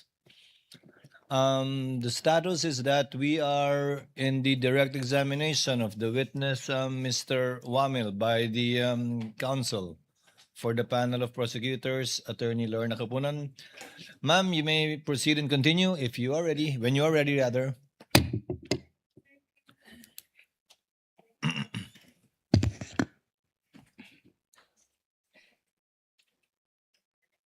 Thank you, Your Honor. Mr. Witness, kumain ka na ba? Yes, ma'am. Kumain naman po. Kumain ka naman, no? Kasi tatanong ko sa'yo. Kanina sinabi mo, Mr. Witness, na nag-submit ng revised accomplishment report ang Office of the Vice President at sinabi mo na marami pa ring discrepancies at kulang-kulang ang mga dokumento. What did you do? Anong ginawa mo, if any, pagkatanggap mo nitong revised accomplishment report? Nung natanggap ko po yung revised accomplishment report, I gave due consideration po dun sa kanilang supplemental submission, and then nag-issue po kami ng supplemental AOM in consideration of their additional submission. Okay. Why was it necessary to issue another AOM? Bakit kailangan nag-issue ka pa ng isa pang audit observation memorandum? Since hindi naman po na-issue yung aming first AOM dahil hindi nga po nila na-receive, so wala po kaming, under our rules po, AOM po talaga yung aming i-issue if we note findings doon sa kanilang submission sa ICFAO. Flashed on the screen, Your Honors, Mr. Presiding Officer, with your permission, is this AOM referred to by this witness. Mr. Witness, can you walk us, pakisabi sa atin lahat dito, ano ang mga na-observe mo dito sa AOM na sinubmit?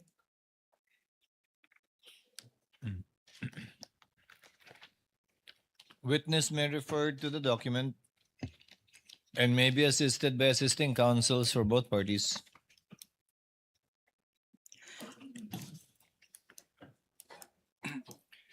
Based on the evaluation po ng documents, doon sa kanilang, katulad nga po nung sinabi ko kanina, doon sa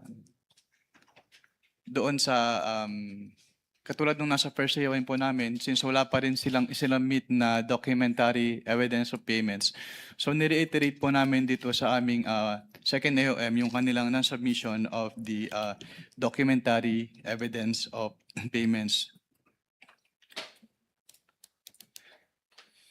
Tapos katulad din po nung sinabi ko kanina, since doon sa kanilang revised accomplishment report ay merong items for the provision of medical and food aid for 40 million pesos at a payment of incentives or traveling expenses relative to the confidential operations of the OBP na 10 million pesos na hindi allowable expenses based on the item 4.8 of the Joint Circular 2015-01.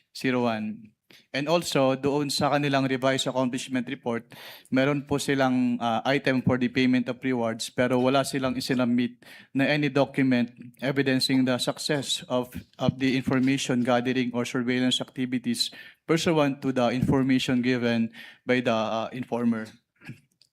And also, nakasama din po sa aming findings yung kanilang hindi sinubmit na special budget request at hindi rin po nila isinubmit yung proof of submission nila nung kanilang revised accomplishment report to the Office of the President, the Senate President, and the Speaker of the House. And lastly po, dun sa disbursement voucher kasi, ang nag-approve po nun ay si Assistant Secretary Limuel G. Ortonio, which is not compliant with the joint circular dahil according to the joint circular, it shall be the responsibility of the head of the agency to approve the cash advances. Okay. So na-mention mo dito yung 40 million na ginastos ng Office of the Vice President para sa gamot, medicines. Yes, ma'am. Walang supporting document, Mr. Witness? As of this time po, wala po silang binigay na supporting document. Ito ring 10 million na ginamit bilang liquidation sa travel expenses ng Office of the Vice President para sa confidential fund. Ano-anong mga dokumento ang sinabmit para dito? Pwede pong paulit po ng tanong, ma'am. 10 million ang sinabi mong travel funds na ginamit ng Office of the Vice President galing sa kanyang confidential funds. Meron bang sinabmit na dokumento ang Vice President para i-liquidate itong 10 million na travel funds niya? Wala po silang sinabit na document supporting that disbursement po. Itong mga payment of rewards, magkanong payment of rewards? Ang Ulit? kanilang payment of rewards po ay 10 million pesos based on the submitted revised accomplishment report.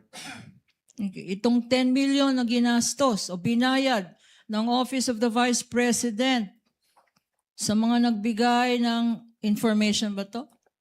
Payment of rewards for the... Rewards. Yes, sir. Meron bang mga dokumentong sinabmit ang Presidente, Vice Office of the Vice President para i-liquidate itong paggamit ng confidential funds niya sa rewards? Wala pong silang sinabit na document po in support of the payment of rewards as of this time. Ngayon, As of the date nung AOM po. after issuing, sabi mo may audit observation memorandum na previously marked for reference as Exhibit P-1-12-B na common exhibit with the respondent. Pagkatapos na issue itong AOM, anong nangyari afterwards, if any? After po namin after ma-serve ng ICFO yung both AOMs po, nagbigay si Office of the Vice President ng kanilang response. And if I show you a copy of this response of the Office of the Vice President, will you be able to identify the same? Yes, ma'am. Your Honor, please again, this is a stipulated document. This is, Assistant counsel of both parties may approach the witness to guide him as to the document being identified. this is Exhibit P-1-12-C for the petitioner.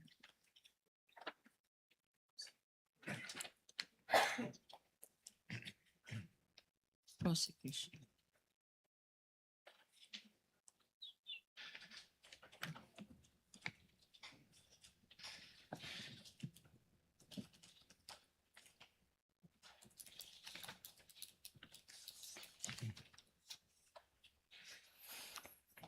Ito bang response ng Office of the Vice President? Ina-evaluate mo din? Yes, ma'am. At anong findings mo, if any? Actually po, before ko na-evaluate itong response na ito, nag-submit pa sila ng additional response sa amin. At sabay po namin in-evaluate yung kanilang both responses. So, dalawang response. Yes, ma'am. At ano ang findings mo sa dalawang response na to? Sa response po kasi nila, they attached the documentary evidence of payments. So nagkaroon po kami ng finding about the various payment of rewards made based on the submitted documentary evidence of payments na naka-attach dun sa response nila in the form of acknowledgement receipts. So based on the acknowledgement receipts na sinamit po, nagkaroon sila ng payment of rewards in cash, in medicine, and in various goods. At lahat po nung kanilang payment of rewards ay walang naka-attach na any document supporting the success of the information gathering activity or surveillance activity on account of the information given by the informer. And also po, nagkaroon din sila ng various purchases based on the documentary evidence of payments. Meron po silang yung kanilang binili na medicines and various goods which were given as rewards. Yung kanilang binili na supplies, yung binili nila na tables and chairs and desktop printers and computers. Pero yung supporting document lang po nun ay acknowledgement receipt instead of official receipts or sales invoices. And also, with respect to the payment po ng tables and chairs and desktop printers and computers, Hindi po nila in-indicate if those purchases were really intended for the confidential operations of the OVP. Sa joint circular na sinabi mong guidelines para sa liquidation report ng Office of the Vice President, bakit sinasabi mo na walang supporting documents itong tables and chairs na binili, itong desktop, itong medicines, itong supplies? Ano ang kailangan mo na supporting document? Actually, since it was ang involved po ay purchases, then those purchases should have been supported with sales invoices and official receipts instead of the acknowledgement receipts lang po. In other words, Mr. Witness, itong acknowledgement receipt, walang kasamang mga resibo. Yes, ma'am. Wala po silang inattached na resibo. Hindi ba confidential yan kung saan drugstore ka bumili ng medicine? Hindi naman po siguro confidential pag kung ang pagbibilhan mo ay mga drugstore. Kasi ang confidential po mismo ay yung paggagamitan, hindi yung pagbibilhan. Magkaibang bagay po kasi yun. Yung mga grocery na binilhan ng mga sari-saring groceries at supplies, hindi ba confidential dapat ang mga pangalan ng grocery na yan? Hindi naman po kailangan maging confidential yung pangalan ng mga groceries. Katulad nga po ng sinabi ko, ang confidential ay yung paggagamitan, hindi yung pagbibilhan. At magkaibang bagay po kasi yun. Yung hardware stores na pinagbilhan ng mga tables and chairs tsaka desktop, hindi ba confidential yung mga pangalan ng mga hardware stores na yan? Hindi rin po necessarily na confidential yung pangalan ng hardwares dahil yun nga po, hindi naman confidential yung pinagbilan kundi yung paggagamitan ng kanilang pondo. Your Honor.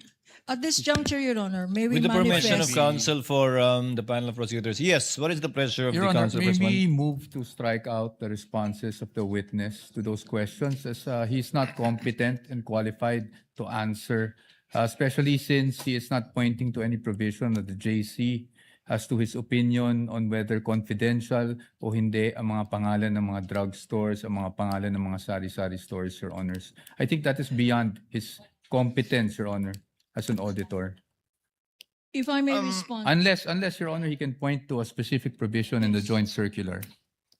Your Honor, Counsel please... for the panel for prosecutors, Attorney Capunan may respond before the Your chair Honor, makes a ruling. please, Your Honor. First of all, they're asked and answered. Counsel should have timely objected when being asked. 3 times he was asked. Secondly, Your Honor, I don't think it is accurate to say that this has no basis because earlier, pinaghirapan po namin pakita yung mga particular provisions ng Joint Circular 2015 para i-point out ano-ano ang mga pwedeng gamitan ng confidential funds at ano-ano ang pwedeng paggamit or bawal na paggamit ng confidential funds. And this witness, Your Honor, based on the circular, did say that whatever activity that is must be related to the physical and financial plans submitted by the Office of the Vice President and or the DepEd. For instance, tables and chairs, what particular surveillance activity or operation or terrorist surveillance are tables and chairs and desktops and medicines and supplies related to? The payment of rewards, Your Honor. Again, this witness cited the particular provision of the joint circular that says the payment of reward should not stop there. It should point, Your Honor, according to the joint circular, it should point to particular documents that would show or point to that activity by which the rewards were deserved, Your Honor. So Chair it's will make very a clear ruling. in the circular, Your Honor. Chair will make a ruling. Asked and answered is correctly pointed out by counsel for the panel of prosecutors. Aside from that, the witness is competent to testify as to how he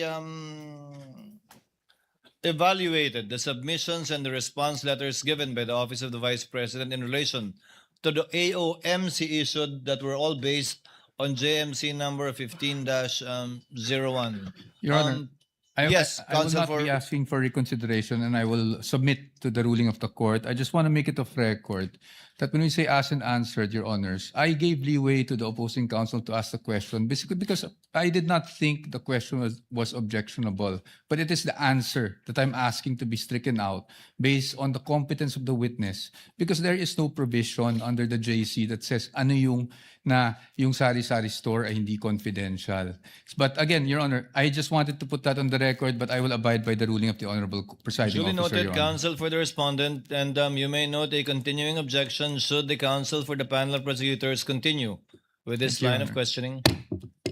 Attorney Thank you, Kapunan, Your you may Honor. proceed. Thank you, Your Honor. At this juncture, Your Honor, may we manifest for the record that in accordance with our request for stipulation, we had presented for stipulation to counsel for the respondent 845 acknowledgement receipts, Your Honor, that would show recipients of the various amounts mentioned in relation to disbursement of confidential funds, their names, what they were spent for, and the dates of receipts, Your Honor. Sadly, counsel for the respondent has refused, despite this being common exhibits for the prosecution and defense, Your Honor, counsel has refused to stipulate.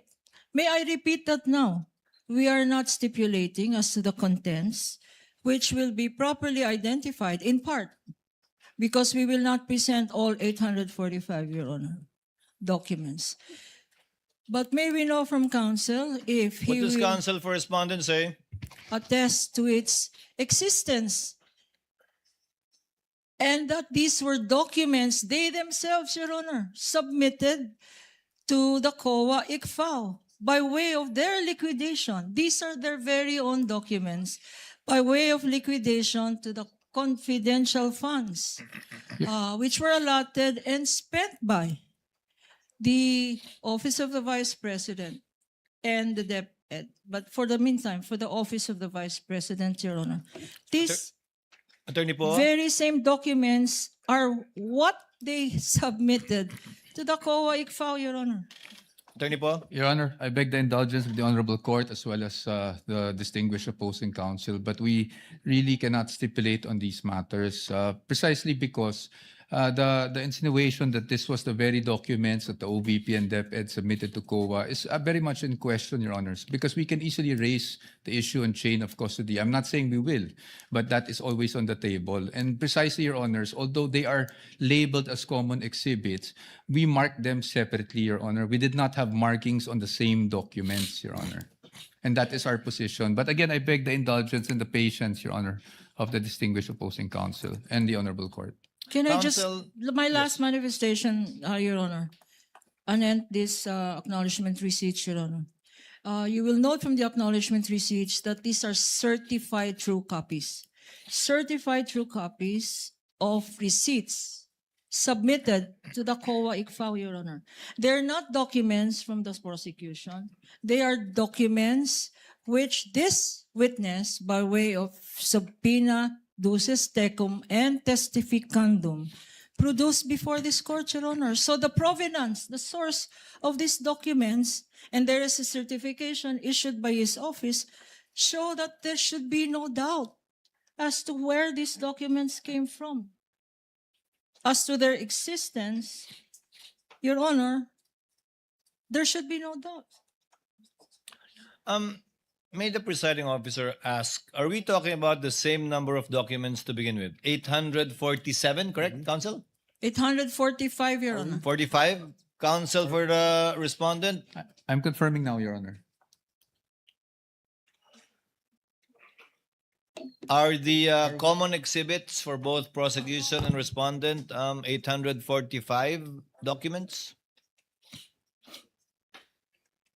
Your Honor, the problem here is during the marking, there were inconsistencies with the number of ARs that were presented between each party, Your Honor.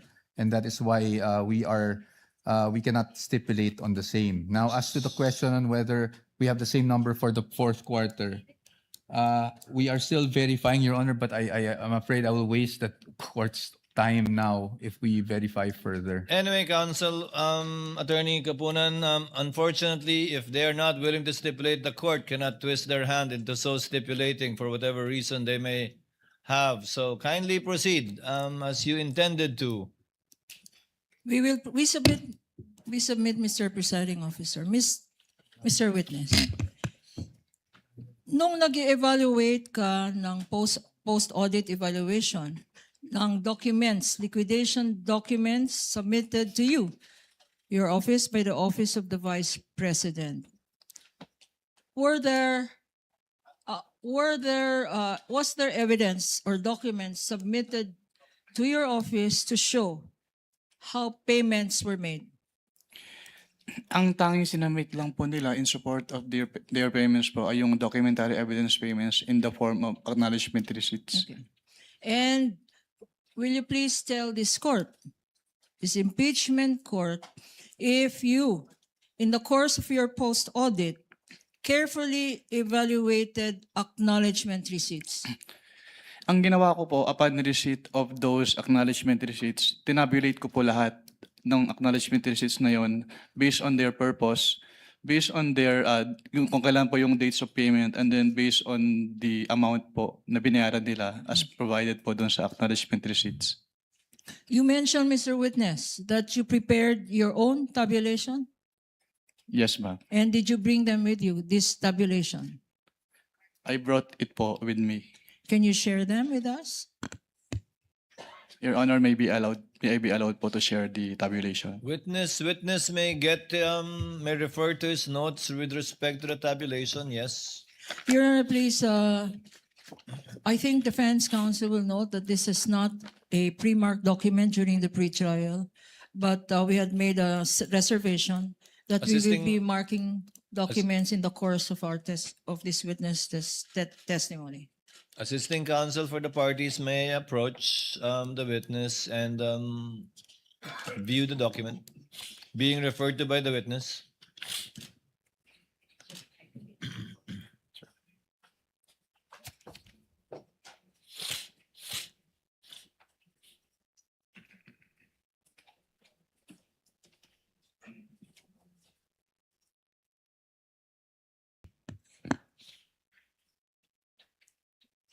While counsel for the respondents are perusing the document, Your Honor, may we have this marked as Exhibit P-I-29? Later on, you may do so. The clerk of court is so instructed to make the corresponding marking after, in due course, rather. Witness may answer the question. Can you repeat the question po?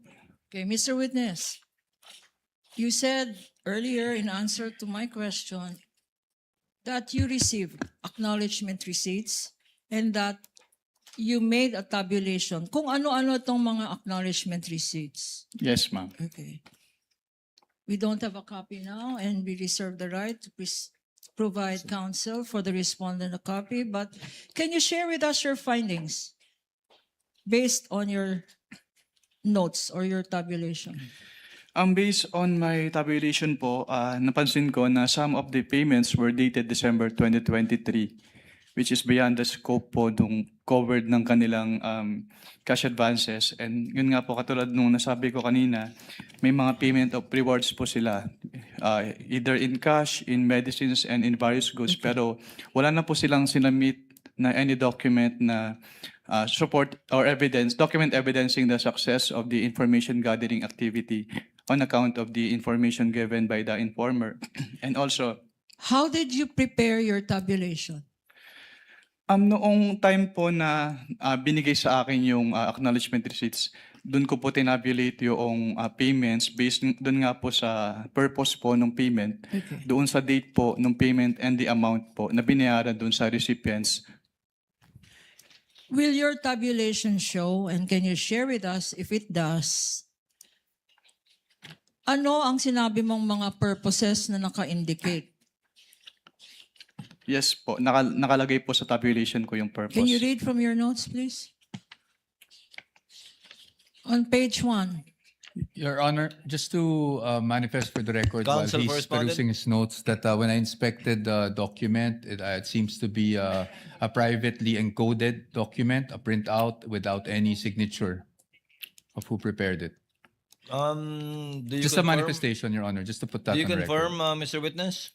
Yes po, Your Honor. Okay. Since it is a personal notes po, so hindi ko na po pinirmahan yung Duly noted. tabulation. How many pages is your tabulation?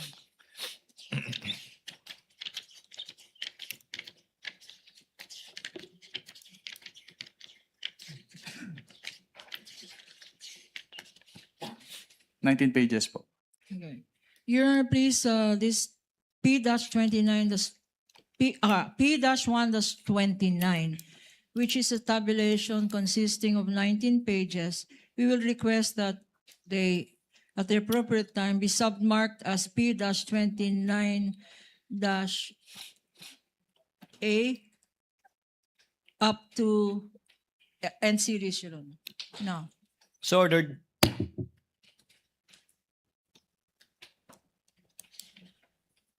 can you read from your tabulation? What is in page 1? How many names are there? Total, if you recall. And based on your tabulation. Can you repeat your question po?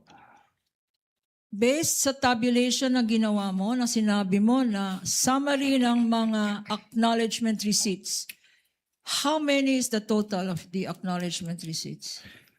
Based on the acknowledgement receipts po, ang lumalabas na expenses ay 125,150,000. 125 million 150,000. 150,000. For what period is this, Mr. Witness?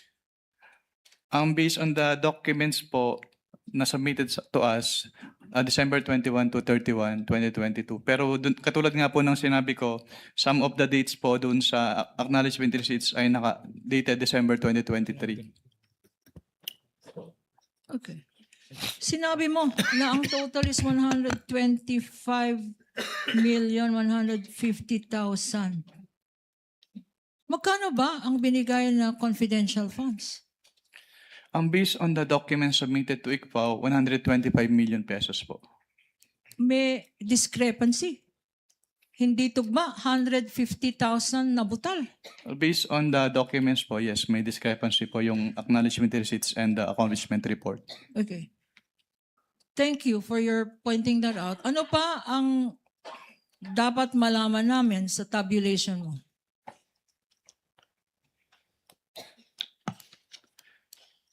Yung meron po silang, katulad po nung sinabi ko kanina, meron silang purchases na ginawa.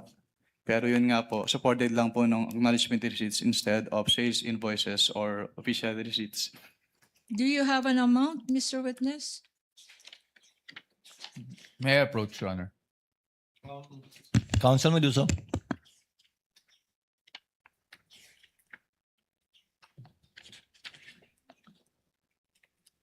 I think nasa notice of suspension po yung amount. May I be allowed po to refer to the notice of suspension? Okay. At This the, is a stipulated document, right, Counsel? yes, Your Honor, the notice of suspension is. The We notice will of suspension? we will ask again the question in due course. Kindly ask the question again, Counsel for the panel of prosecutors. Witness is asking for permission to refer to the notice of suspension to answer your question.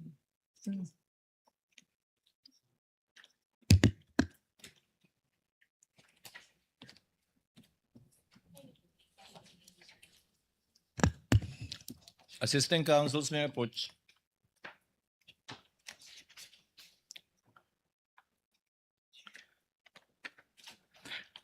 Based on this notice of suspension, actually wala pong total pero nandito po yung breakdown ng amounts per type of purchase po. Okay. Can we go through the breakdown of amounts? Opo. As to Based on the, your notice of suspension, which is a common exhibit of As the to the- prosecution and the defense. as to the various goods which were given as rewards, 34,857,000 as to the medicines which were given as rewards. 34 million for rewards.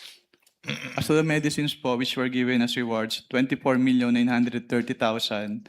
As to the purchase supplies, 11,813,000 pesos. As to the tables and chairs, 500,000 pesos. And as to desktop computers and printers, 3 million pesos. What else, Mr. Witness?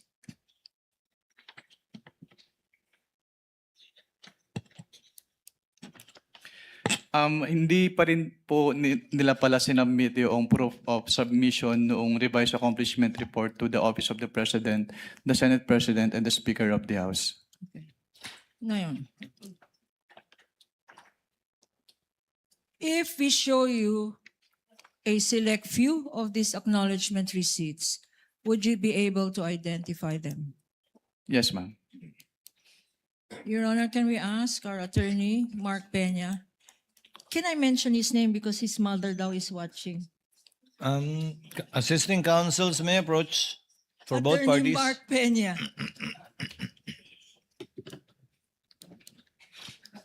Ano na ma-identify yan?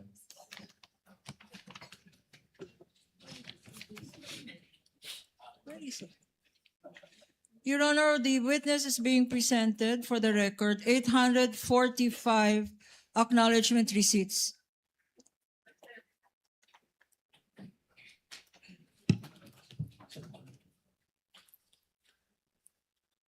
In a box, and for purposes of reference, these have been marked as exhibits P-1-8 and series for the prosecution.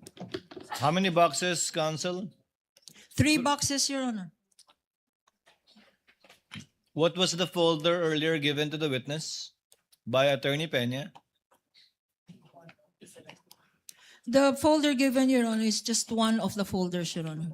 Inside the box. Inside the box. So for the record, Your Honor, Attorney Peña showed to the witness a sample folder of a folder which is among the 845 documents inside several folders inside 3 boxes. Containing the 845 exhibits. Yes, Your Honor. Assisting counsel may show the witness a sample of the 845 acknowledgement receipts contained in a folder.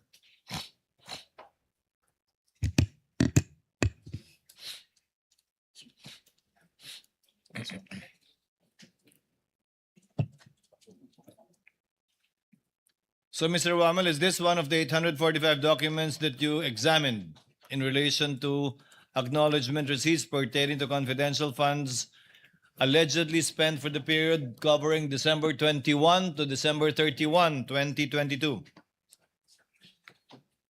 Yes, sir. Yes po, Your Honor. You're a witness, counsel. Okay. If I show you some, the defense.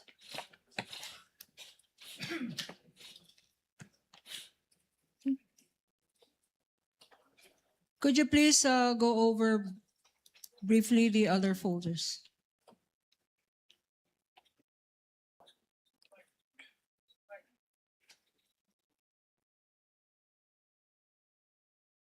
Your Honor, please, may we ask for a 3-minute recess for this?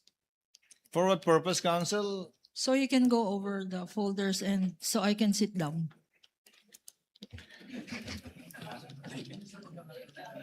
Ito po yung sample na Trial is suspended for how many minutes, counsel? 3 minutes then.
Counsel for the panel of prosecutors. Yes, ma'am. If I may, Your Honor, as can be seen, the examination of the documents took more than 3 minutes, just to attest that these documents are voluminous. And in connection therewith, Your Honor, since counsel has not agreed to a stipulation of all 845 documents, we call to rescue Section 130 of Rule 130, Section 3, Your Honor, C. And for the record, if we may be allowed to read, Your Honor. This rule on documentary evidence is the exception to the original document rule, which requires that all documents must be presented.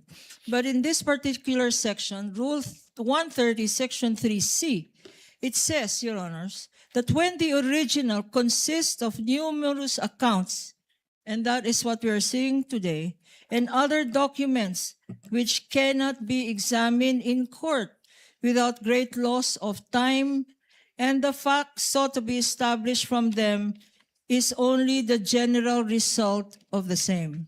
I think, Your Honor, this is applicable, especially if we likewise see Section 7, which is summaries of the same rule, Your Honor. In Section 7, entitled Summaries, when the contents of documents, records, photographs, or numerous accounts are voluminous, as can be seen, 3 boxes and several folders, and the fact sought to be established is only the general result of the whole, the contents of such evidence may be presented in the form of a chart, a summary, or calculation.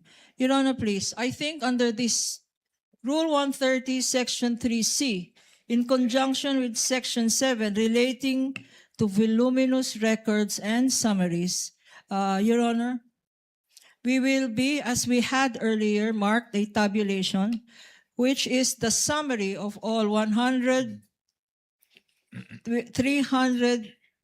845 acknowledgement receipts, Your Honor, all of which are intended to just prove one thing, Your Honor, to prove that certain amounts are covered by acknowledgement receipts which were submitted by way of liquidation for confidential funds, and the purpose for which they were spent or discharged or withdrawn are not in compliance with Joint Circular 2015, Your Honor. That is the result intended from this 845 documents, which we will no longer individually present. In lieu thereof, Your Honor, pursuant to Section 3C in conjunction with Section 7 of Rule 130, we will just be presenting the tabulation, Your Honor, marked as Exhibit P-1-29 and series, Your Honor, and reserve the right to just highlight certain select acknowledgement receipts, which we will ask this witness to testify to as to the contents thereof, Your Honor. Comment from counsel for respondents. We have no objection to the applicability of the rule invoked, Your Honor, by the distinguished opposing counsel without prejudice to our right to test the accuracy of the table at the proper time. And to individually question its authenticity during cross or Yes. during its presentation, and to be given copies as well, should you so desire. Correct, subject to cross, Your Honor. Counsel may proceed in accordance with Rule 130, Section 3C in relation to Section 7, in relation to, given that the documents are indeed voluminous, and for the information of the senator judges, this does not in any way detract from the fact that the documents, the acknowledgement receipts do exist, only that they are too voluminous. Therefore, the witness will be testifying based on his summary of these documents instead of individually. Counsel for the panel of prosecutors may proceed. Thank you, Your Honor, for the ruling. Now, I will show you select few of these acknowledgement receipts. And for better appreciation of the Honorable Impeachment Court, we will be flashing some select few. Exhibit P-1-8-184. Showing to you, Mr. Witness, this exhibit. It is an acknowledgement receipt in the name of Mary Grace Piatos for the amount of 70,000 pesos. Please peruse this document and tell us if this is among the acknowledgement receipts that you said you received and evaluated based on the submissions of the Office of the Vice President. This AR po is among the acknowledgement receipts submitted by the OBP to ICFAO. Before we go to this particular exhibit, in the name of Mary Grace Piatos for 70,000 pesos, tell us, Mr. Witness, ano ba talagang ibig sabihin ng acknowledgement receipt? Well, kapag sinabing acknowledgement, actually wala siyang provision dun sa joint circular, pero ito kasi ay parang proof of na-receive noong payee yung binayad sa kanya. So, acknowledgement receipt, as the name suggests, acknowledges na na-receive. Na-receive niya yung payment from the payor po.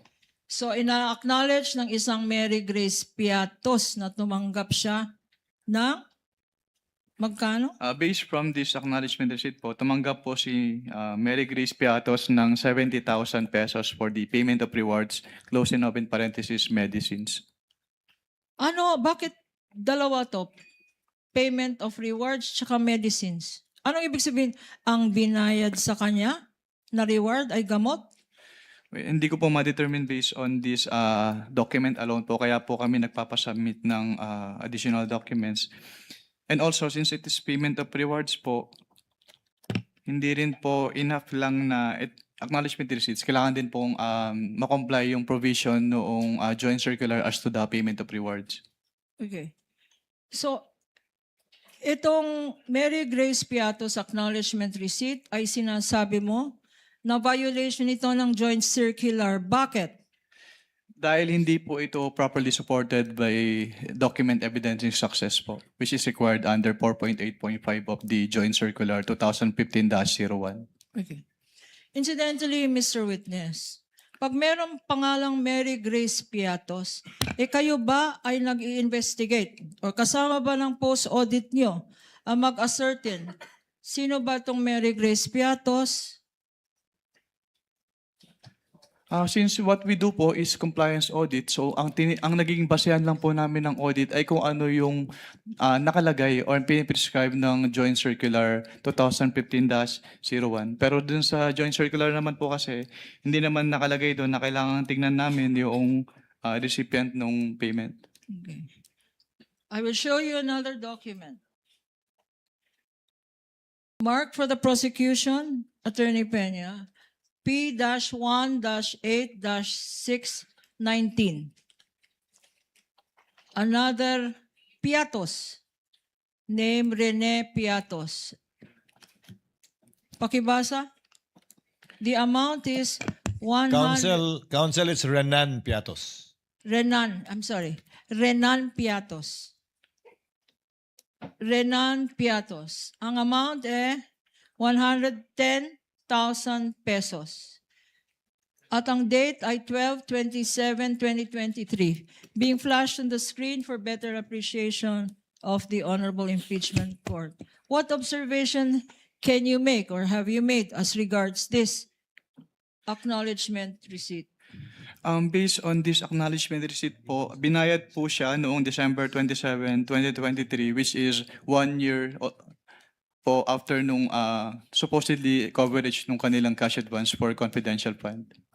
Kailan ba binigay ulit itong cash advance? December 27, 2023 po, based on this document. Pero what actually is the correct date if you know? I cannot determine po the correct date based on this document, pero dapat po kasi ipasok siya doon sa coverage ng kanilang cash advance based on the document submitted to ICPAO. So hindi ito pasok. Yes, ma'am. Based on this document, yung period of payment, yung date of payment po ay hindi pasok doon sa coverage ng kanilang cash advance. Anong tawag doon? Yung hindi pasok? Discrepancy? Hindi po siya discrepancy. Hindi lang talaga siya pasok. Parang the payment was made outside the coverage noong With the cash permission advance. of council, December 21 to December 31, 2022, yung covered period ng disbursement Yes. ng confidential fund, Mr. Wamil, right? Yes, Your Honor. So when you say hindi pasok dun sa period na yon, ng Yes December po, Your 21 to 31, 2022. Yes po, Your Honor. Dahil 2023 nakalagay na taon, supposedly. Tama? Yes po, Your Honor. Okay. You may proceed, Council. 12 months na hindi pasok. 2023. Exhibit P-1-8-4113 413 in the name of Nova Santos for the amount of 85,000 pesos. Anong observation mo dito sa acknowledgement receipt na ito, if any? Since it is payment of rewards po, in closing open parenthesis, various goods, dapat ay supported po ito ng document of success as prescribed under item 4.8.5 of the Joint Circular 2015-01. Ano bang kinoconsider ng COA ICFAO na document of success? Actually, wala kang specific na document as prescribed under the Joint Circular. Pero kapag may sinabit po kasi sa amin, chine-check namin if the requirement of the Joint Circular is met. So tinitingnan po namin yung relationship between the successful information gathering or surveillance activities vis-a-vis yung information given by the informer.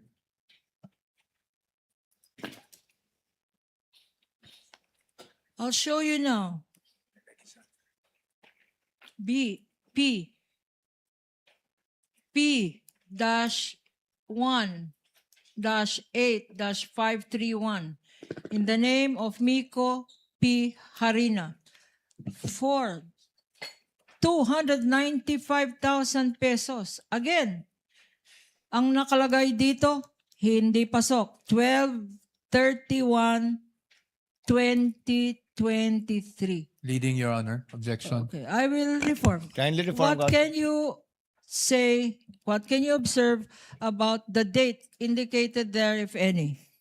The date po indicated in this document is December 31, 2023 as the date po nung receipt of payment by the And what payee. significance can you draw, if any, from this date? It is outside po dun sa period po nung kanilang disbursement, which is December 21 to 31, 2022. And the purpose?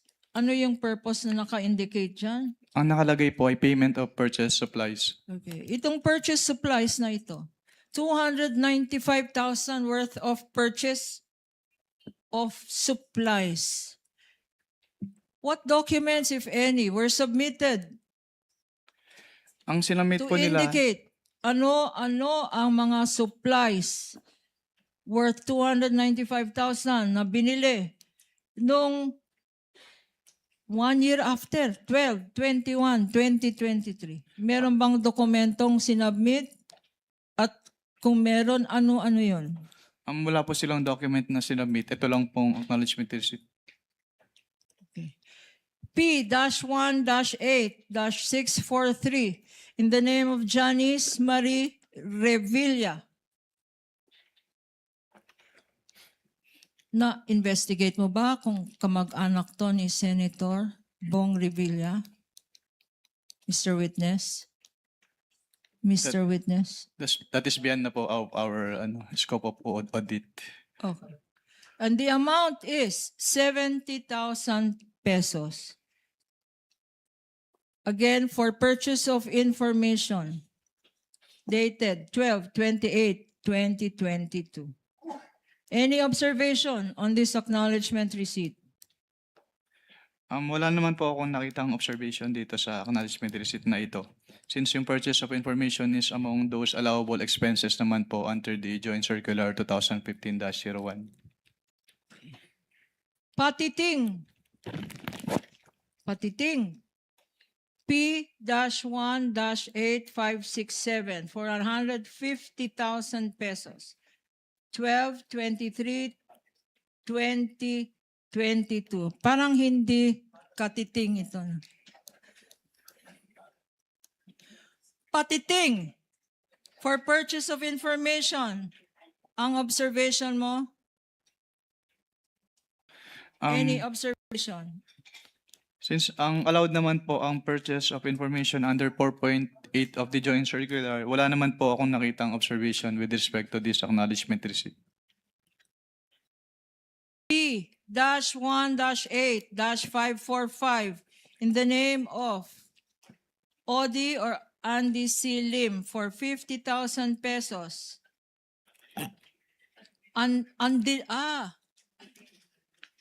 Andilim. Kanya ko pala hindi mabasa. Andilim. Para kay Andilim. 50,000 pesos. Ang date, 12/21/2023. Ano ang observation mo ulit? Kung meron man.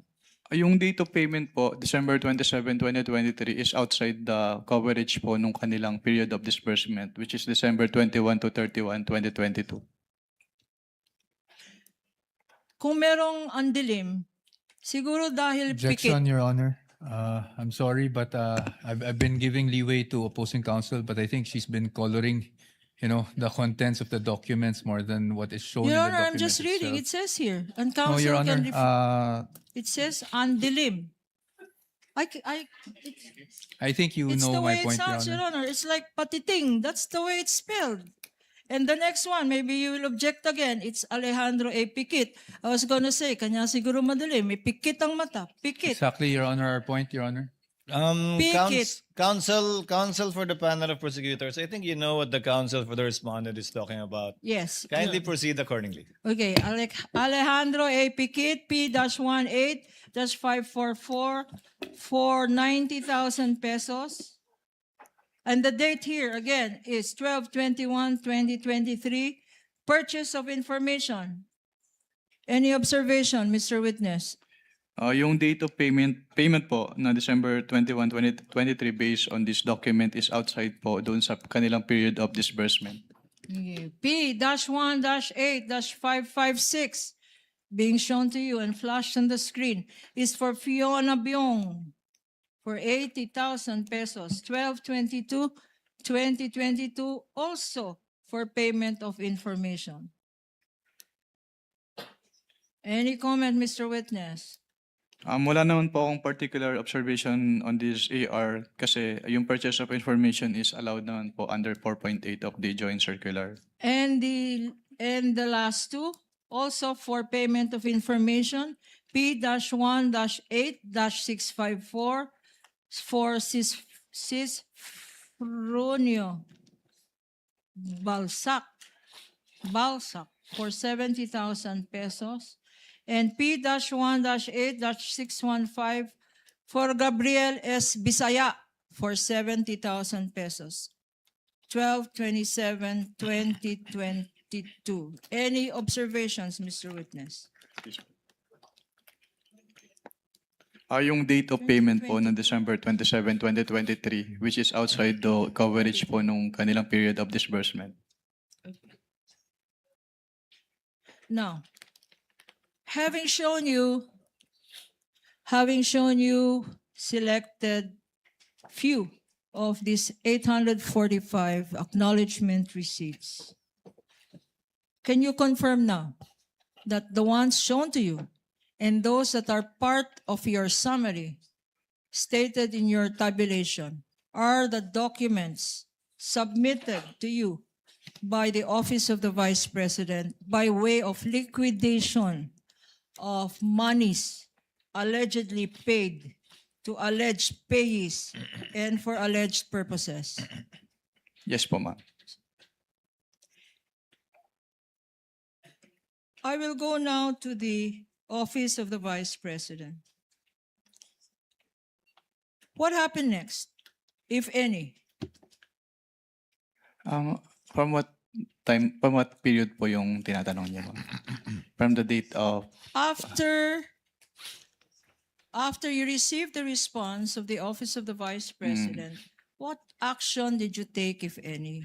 I evaluated po the response, the explanation contained in the response as well as the documents po attached in the response, and nag-issue po kami ng notice of suspension dahil hindi pa rin po compliant yung kanilang submission sa ICFAO. Again, can you remind us what a notice of suspension is? Based on the Joint Circular 2015-01, notice of suspension is a written notification to the head of the agency and the agency accountant, informing them of the temporary disallowance in audit of the disbursement because it appears that the disbursement is illegal, irregular, or improper, and that they are required to submit an explanation or justification or the documents being sought in the notice of suspension or both po. If a notice of suspension is shown to you, P-1-13-A, which is a common exhibit with the defense, would you be able to identify the same? Yes, ma'am. And for better appreciation of the Honorable Impeachment Court, we will Assisting be counsel of flashing the both same parties on may the approach. screen.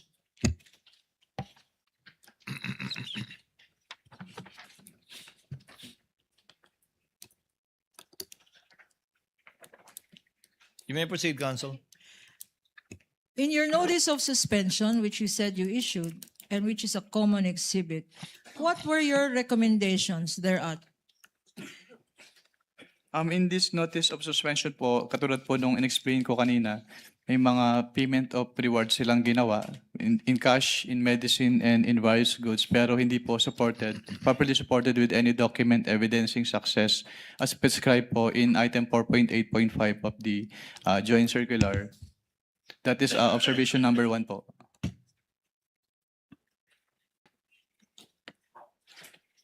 We are flashing on the screen, and for easy reference, this has been boxed, Your Honor. What else? Also, in the NS po, yun, katulad din nung sinabi ko kanina, meron silang mga purchases na ginawa, which is yung purchases of medicine, which were given as rewards. Yung purchases of various goods, which were given as rewards. Yung purchase supplies, yung tables and tables and chairs, at yung desktop printers and computers ay supported lamang ng acknowledgement receipts instead of sales invoices or official receipts. And also with respect to the purchased tables and chairs and desktop printers and computers, hindi po nila in-indicate if these purchases were intended for the confidential operations of the Office of the Vice President. What else is here in your notice of suspension? Third po, yung ibang acknowledgement receipts po, yung receipts of payment ay naka-December 2023 at yung ibang acknowledgement receipts ay wala pong date kung kailan ni-receive ni payee yung payment po. No. If these acknowledgement receipts, there are certain acknowledgement receipts dated 2023, if shown to you, would you be able to identify the same? Yes, ma'am. Showing to you now. Acknowledgement receipts dated December 20, 2023, beyond the period beyond the covered period of the last quarter of 2022. Please go over these documents. Assisting counsel may show the witness the documents.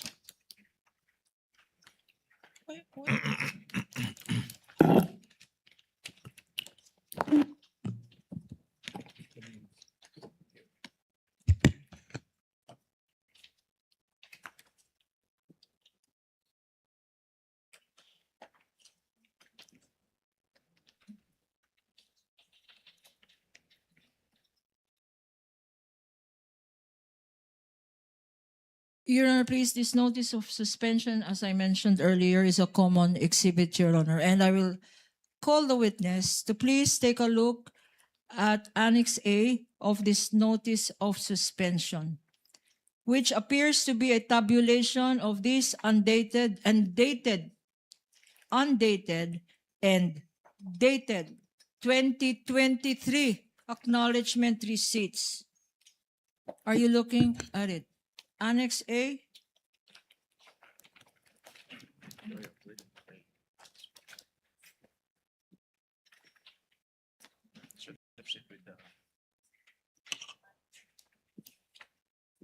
What is the total, Mr. Witness, based on your Annex A of your notice of suspension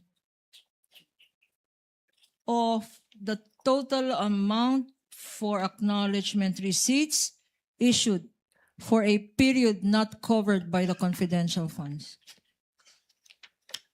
Can you clarify po yung question? Yung mga dated December 2023 po ba yun?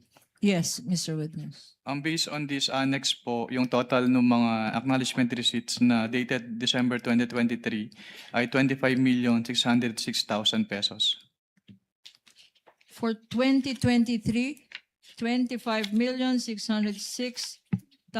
What about confidential funds liquidated based on undated acknowledgement receipts na walang date? Undated. Based po on Is that also shown in your Annex A? Yes po, ma'am. Can you tell this court how much that amount is for undated acknowledgement receipts na walang petsa? Ang total amount po ay 3,276,000 pesos po. Okay, and pag tinotal natin ito, magkano lahat ito ang nakalagay sa notice of suspension mo? Yung undated tsaka December Yes, Mr. 20. Witness. Bali ang magiging total po ay almost 29 million pesos po. Okay. Sa notice of suspension, what other findings are stated thereon? Sa notice of suspension po, may findings din po about some expenses po na piniresent doon sa kanilang acknowledgement receipts na hindi presented doon sa kanilang accomplishment report. What else, Mr. Witness? Number 5 po dun sa notice of suspension, katulad po nung sinabi ko kanina, yung total expenses nila based on the acknowledgement receipts ay umabot ng 125,150,000, which is 150,000 in excess po doon sa kanilang total expenses based on the accomplishment report na 125 million pesos. Let me try to understand this. Nag-issue ang total is sobra. Nag-liquidate, pero ang liquidate nila ay sobra sa amount na 150 million. Ang ginastos po nila 100 based on the acknowledgement 125. receipts ay sobra po compared dun sa laman ng kanilang accomplishment report. May discrepancy. May discrepancy po na 150,000 pesos. What happened? May notice of suspension. What happened after you issued this notice of suspension? If any? After po ma-issue yung notice of suspension ay wala na po akong personal knowledge since nag-transfer na po ako to other audit sector po of the Commission on Audit.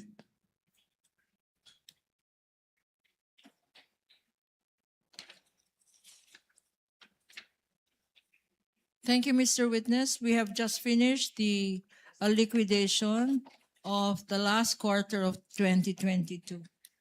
We are mindful, Your Honor, of the request of the presiding judge to end at 2:30. Would you like us to continue? There are 3 more quarters for the Office of the Vice President and the Department of Education. We can start for 10 more minutes or we can end here, Mr. Let's end at 2:30, Council. Let's try Yes, to okay. use up the time. You can proceed with the first quarter of the OVP. All of these documents are admitted and stipulated to by the Council for respondent anyway. Yes, Your Honor. Now, Mr. Witness, let's now go to the first court,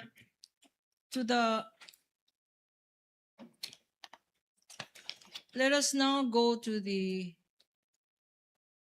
first quarter.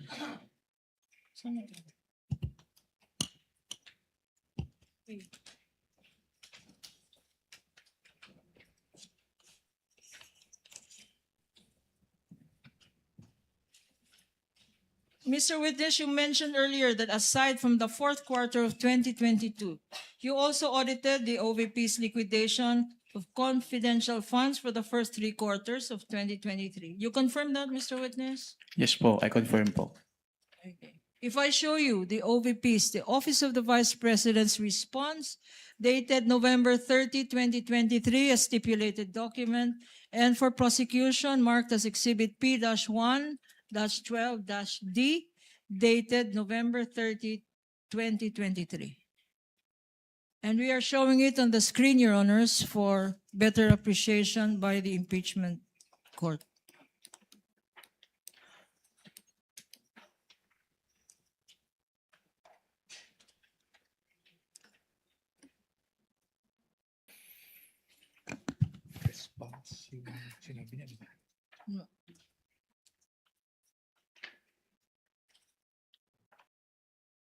What, Mr. Witness, were, if any, were the liquidation documents submitted by the Office of the Vice President as regards the confidential funds received for first quarter and the second quarter of 2023?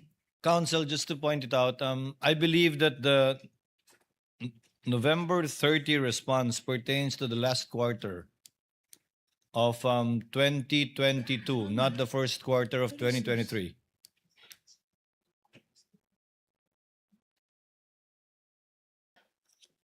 Yes, Your Honor. Thank you for pointing it out, Your Honor. For the first quarter of 2023,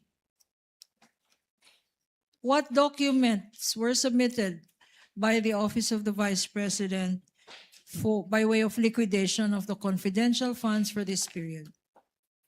The documents po submitted by the Office of the Vice President for the first and second quarter of 2023 include yung kanilang liquidation report, yung disbursement voucher, yung cheque, yung obligation request, their physical and financial plan for calendar year 2023, yung kanilang quarterly accomplishment reports, and yung proof of submission po noon dun sa Office of the President, the Senate President, and the Speaker of the House, yung certification po nung accountable officer on the utilization of the confidential fund, yung designation po nung kanilang special disbursing officer, yung specimen signatures nung signatories nung documents, at yung fidelity bond po nung kanilang accountable officers. And Mr. Witness, if these documents are shown to you, would you be able to identify the same? Again, Your Honor, the documents mentioned by the witness are stipulated documents Councilman And- Rapuch. marked both by the prosecution and defense.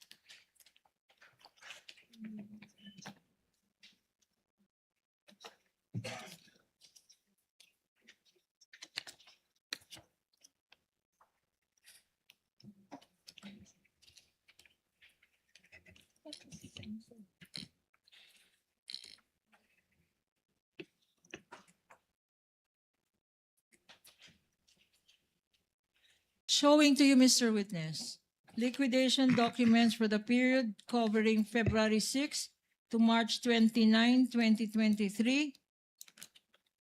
For another period, April 25. Liquidation Okay.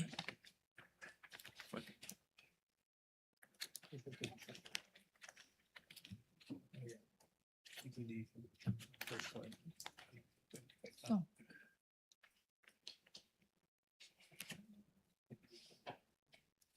Among the documents being shown to you is a physical and financial plan issued by the Office of the Vice President for calendar year 2023, being flashed on the screen. Specifically, a physical and financial plan dated January 20, 2023, marked as Exhibit P-1 -14-A-1 common exhibit with the respondent defense.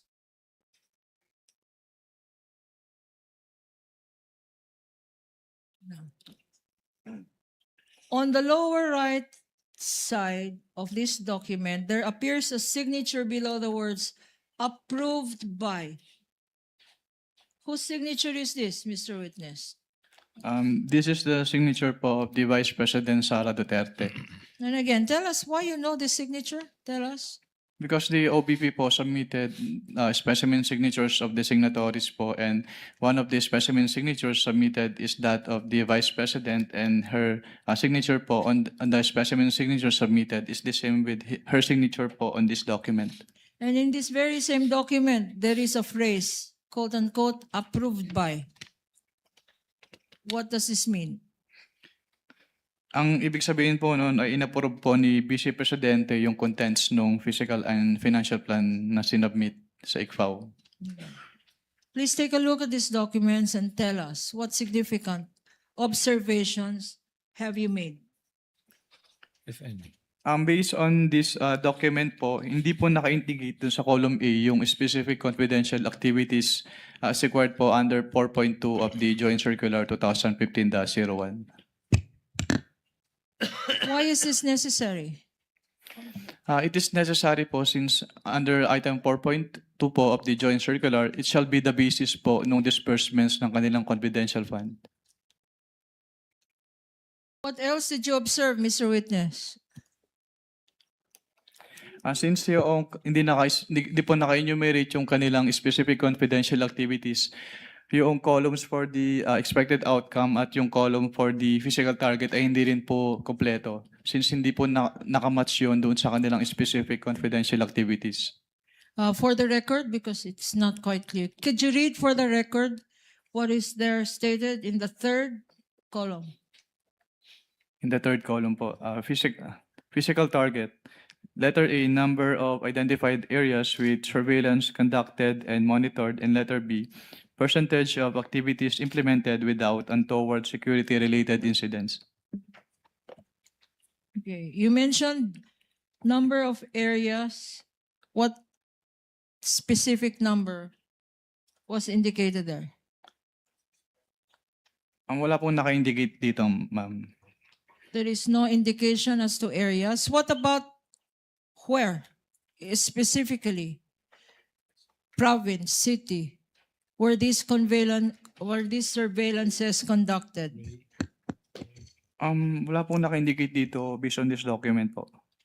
And why is that necessary, Mr. Witness? Actually, it is a plan, since it is a physical and financial plan, so ito po talaga yung basis nila for their disbursement.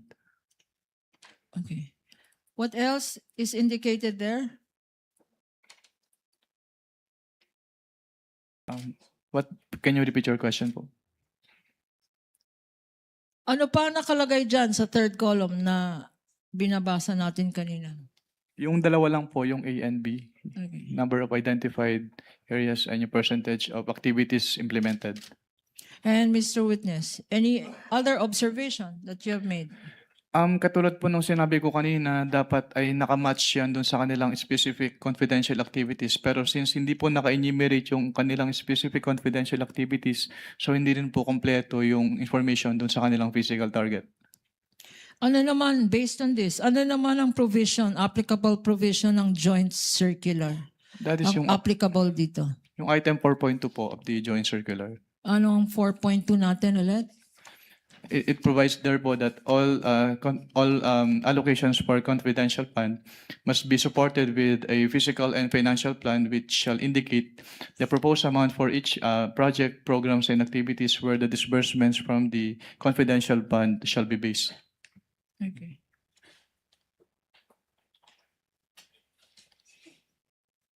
We now go to the last set of documents, which are also stipulated documents.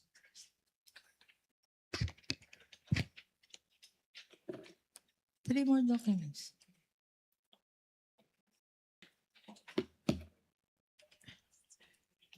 I am showing to you three checks, specifically land bank checks a land bank check 002444053 dated January 31, 2023, previously marked as prosecution's exhibit P-1-11-B.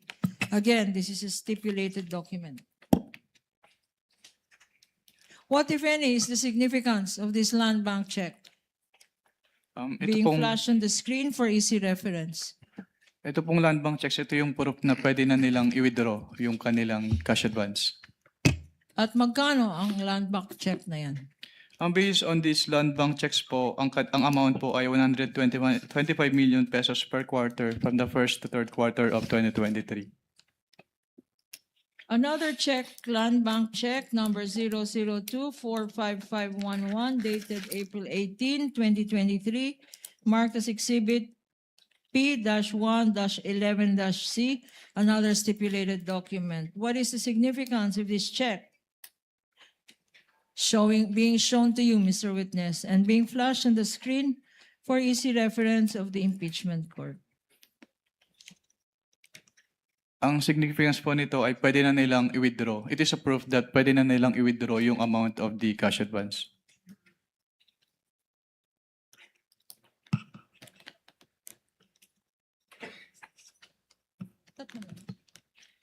And Mr. Witness, these three checks, and there is one last more. One more check, Counsel. One more check. Land bank check number 000245664 dated July 13, 2023, marked as prosecution exhibit P-1-11-D, also a stipulated common exhibit. Please take a look at this check.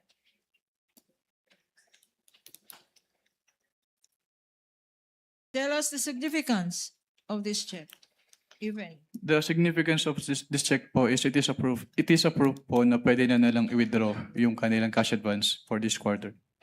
And this check submitted to your office, to the COA ICFAO, Yes, ma'am. are the very same checks that you identified this afternoon. Yes, ma'am. With the indulgence of counsel, you want to wrap up there and continue your direct tomorrow? Yes, Your Honor. The witness is excused. Mr. Wamil, kindly be here again tomorrow at 10 a.m. for the continuation of your testimony. You will be testifying under the same oath. Now, for some administrative matters, pursuant to the July 20, 2026 ruling of the presiding officer, the BIR, Bureau of Internal Revenue, the Anti-Money Laundering Council, BDO Unibank, Philippine Savings Bank, PS Bank, Metropolitan Bank and Trust Company, Security Bank, Land Bank of the Philippines, and the Bank of the Philippine Islands, through their representatives, submitted the subpoena documents to the Office of the Clerk of Court on July 30, 2026. During their submission, however, BDO Unibank and Security Bank manifested their request for an additional period of 10 days. 10 banking days rather, until August 13 to submit documents which they were not able to submit on time. BDO requested for additional time to retrieve, compile, produce, and submit item number 3 in the subpoena, namely all account transactions, records, ledgers, journals, etc., and transaction logs. Meanwhile, Security Bank manifested that due to the volume, it was unable to complete the printing of documents pertaining to 2 of the 20 entities, namely GenCorp Industries and Cali 88 Foods Corporation. In view of the foregoing, the court resolves to note and grant the request of BDO for an additional 10 days, 10 banking days rather, or until August 13 to submit the additional documents required by the subpoena duces tecum. Right, likewise, BDO is directed to submit 4 additional USB flash drives containing the electronic copies of the subpoena documents which were submitted on July 30. The same ruling applies for the other banks and government agencies and offices. The court also notes and grants the request of Security Bank for an additional 10 working days from July 30 or until August 13 to submit to the clerk of court the 3 certified true copies and 5 USB flash drives containing the complete electronic copies of the bank records pertaining to GenCorp Industries Incorporated and Calio Foods 88. For the information of the senator judges, the clerk of court received the submission coming from the BIR after the BIR commissioner submitted a presidential authorization providing for the release of the documents from the BIR as required by Section 71 in relation to Section 270 of the National Internal Revenue Code, in compliance again with the court's directive prior to receiving its submission. For the information of the senator judges and then for the information of the parties, copies shall be given, if at all, to the parties after the submissions shall have been completed, where the parties will be given equal opportunity to review the documents, photocopy the same, and study the same, since this is still the last article we will be taking up. So ordered. If there are no other business to be taken up, we will adjourn the trial, and for the information of the senator judges, session shall be convened at 3 p.m. in the afternoon upon advice of the Senate President, Senate President Win Gatchalian. Trial is adjourned until tomorrow, August 4 at 10 a.m.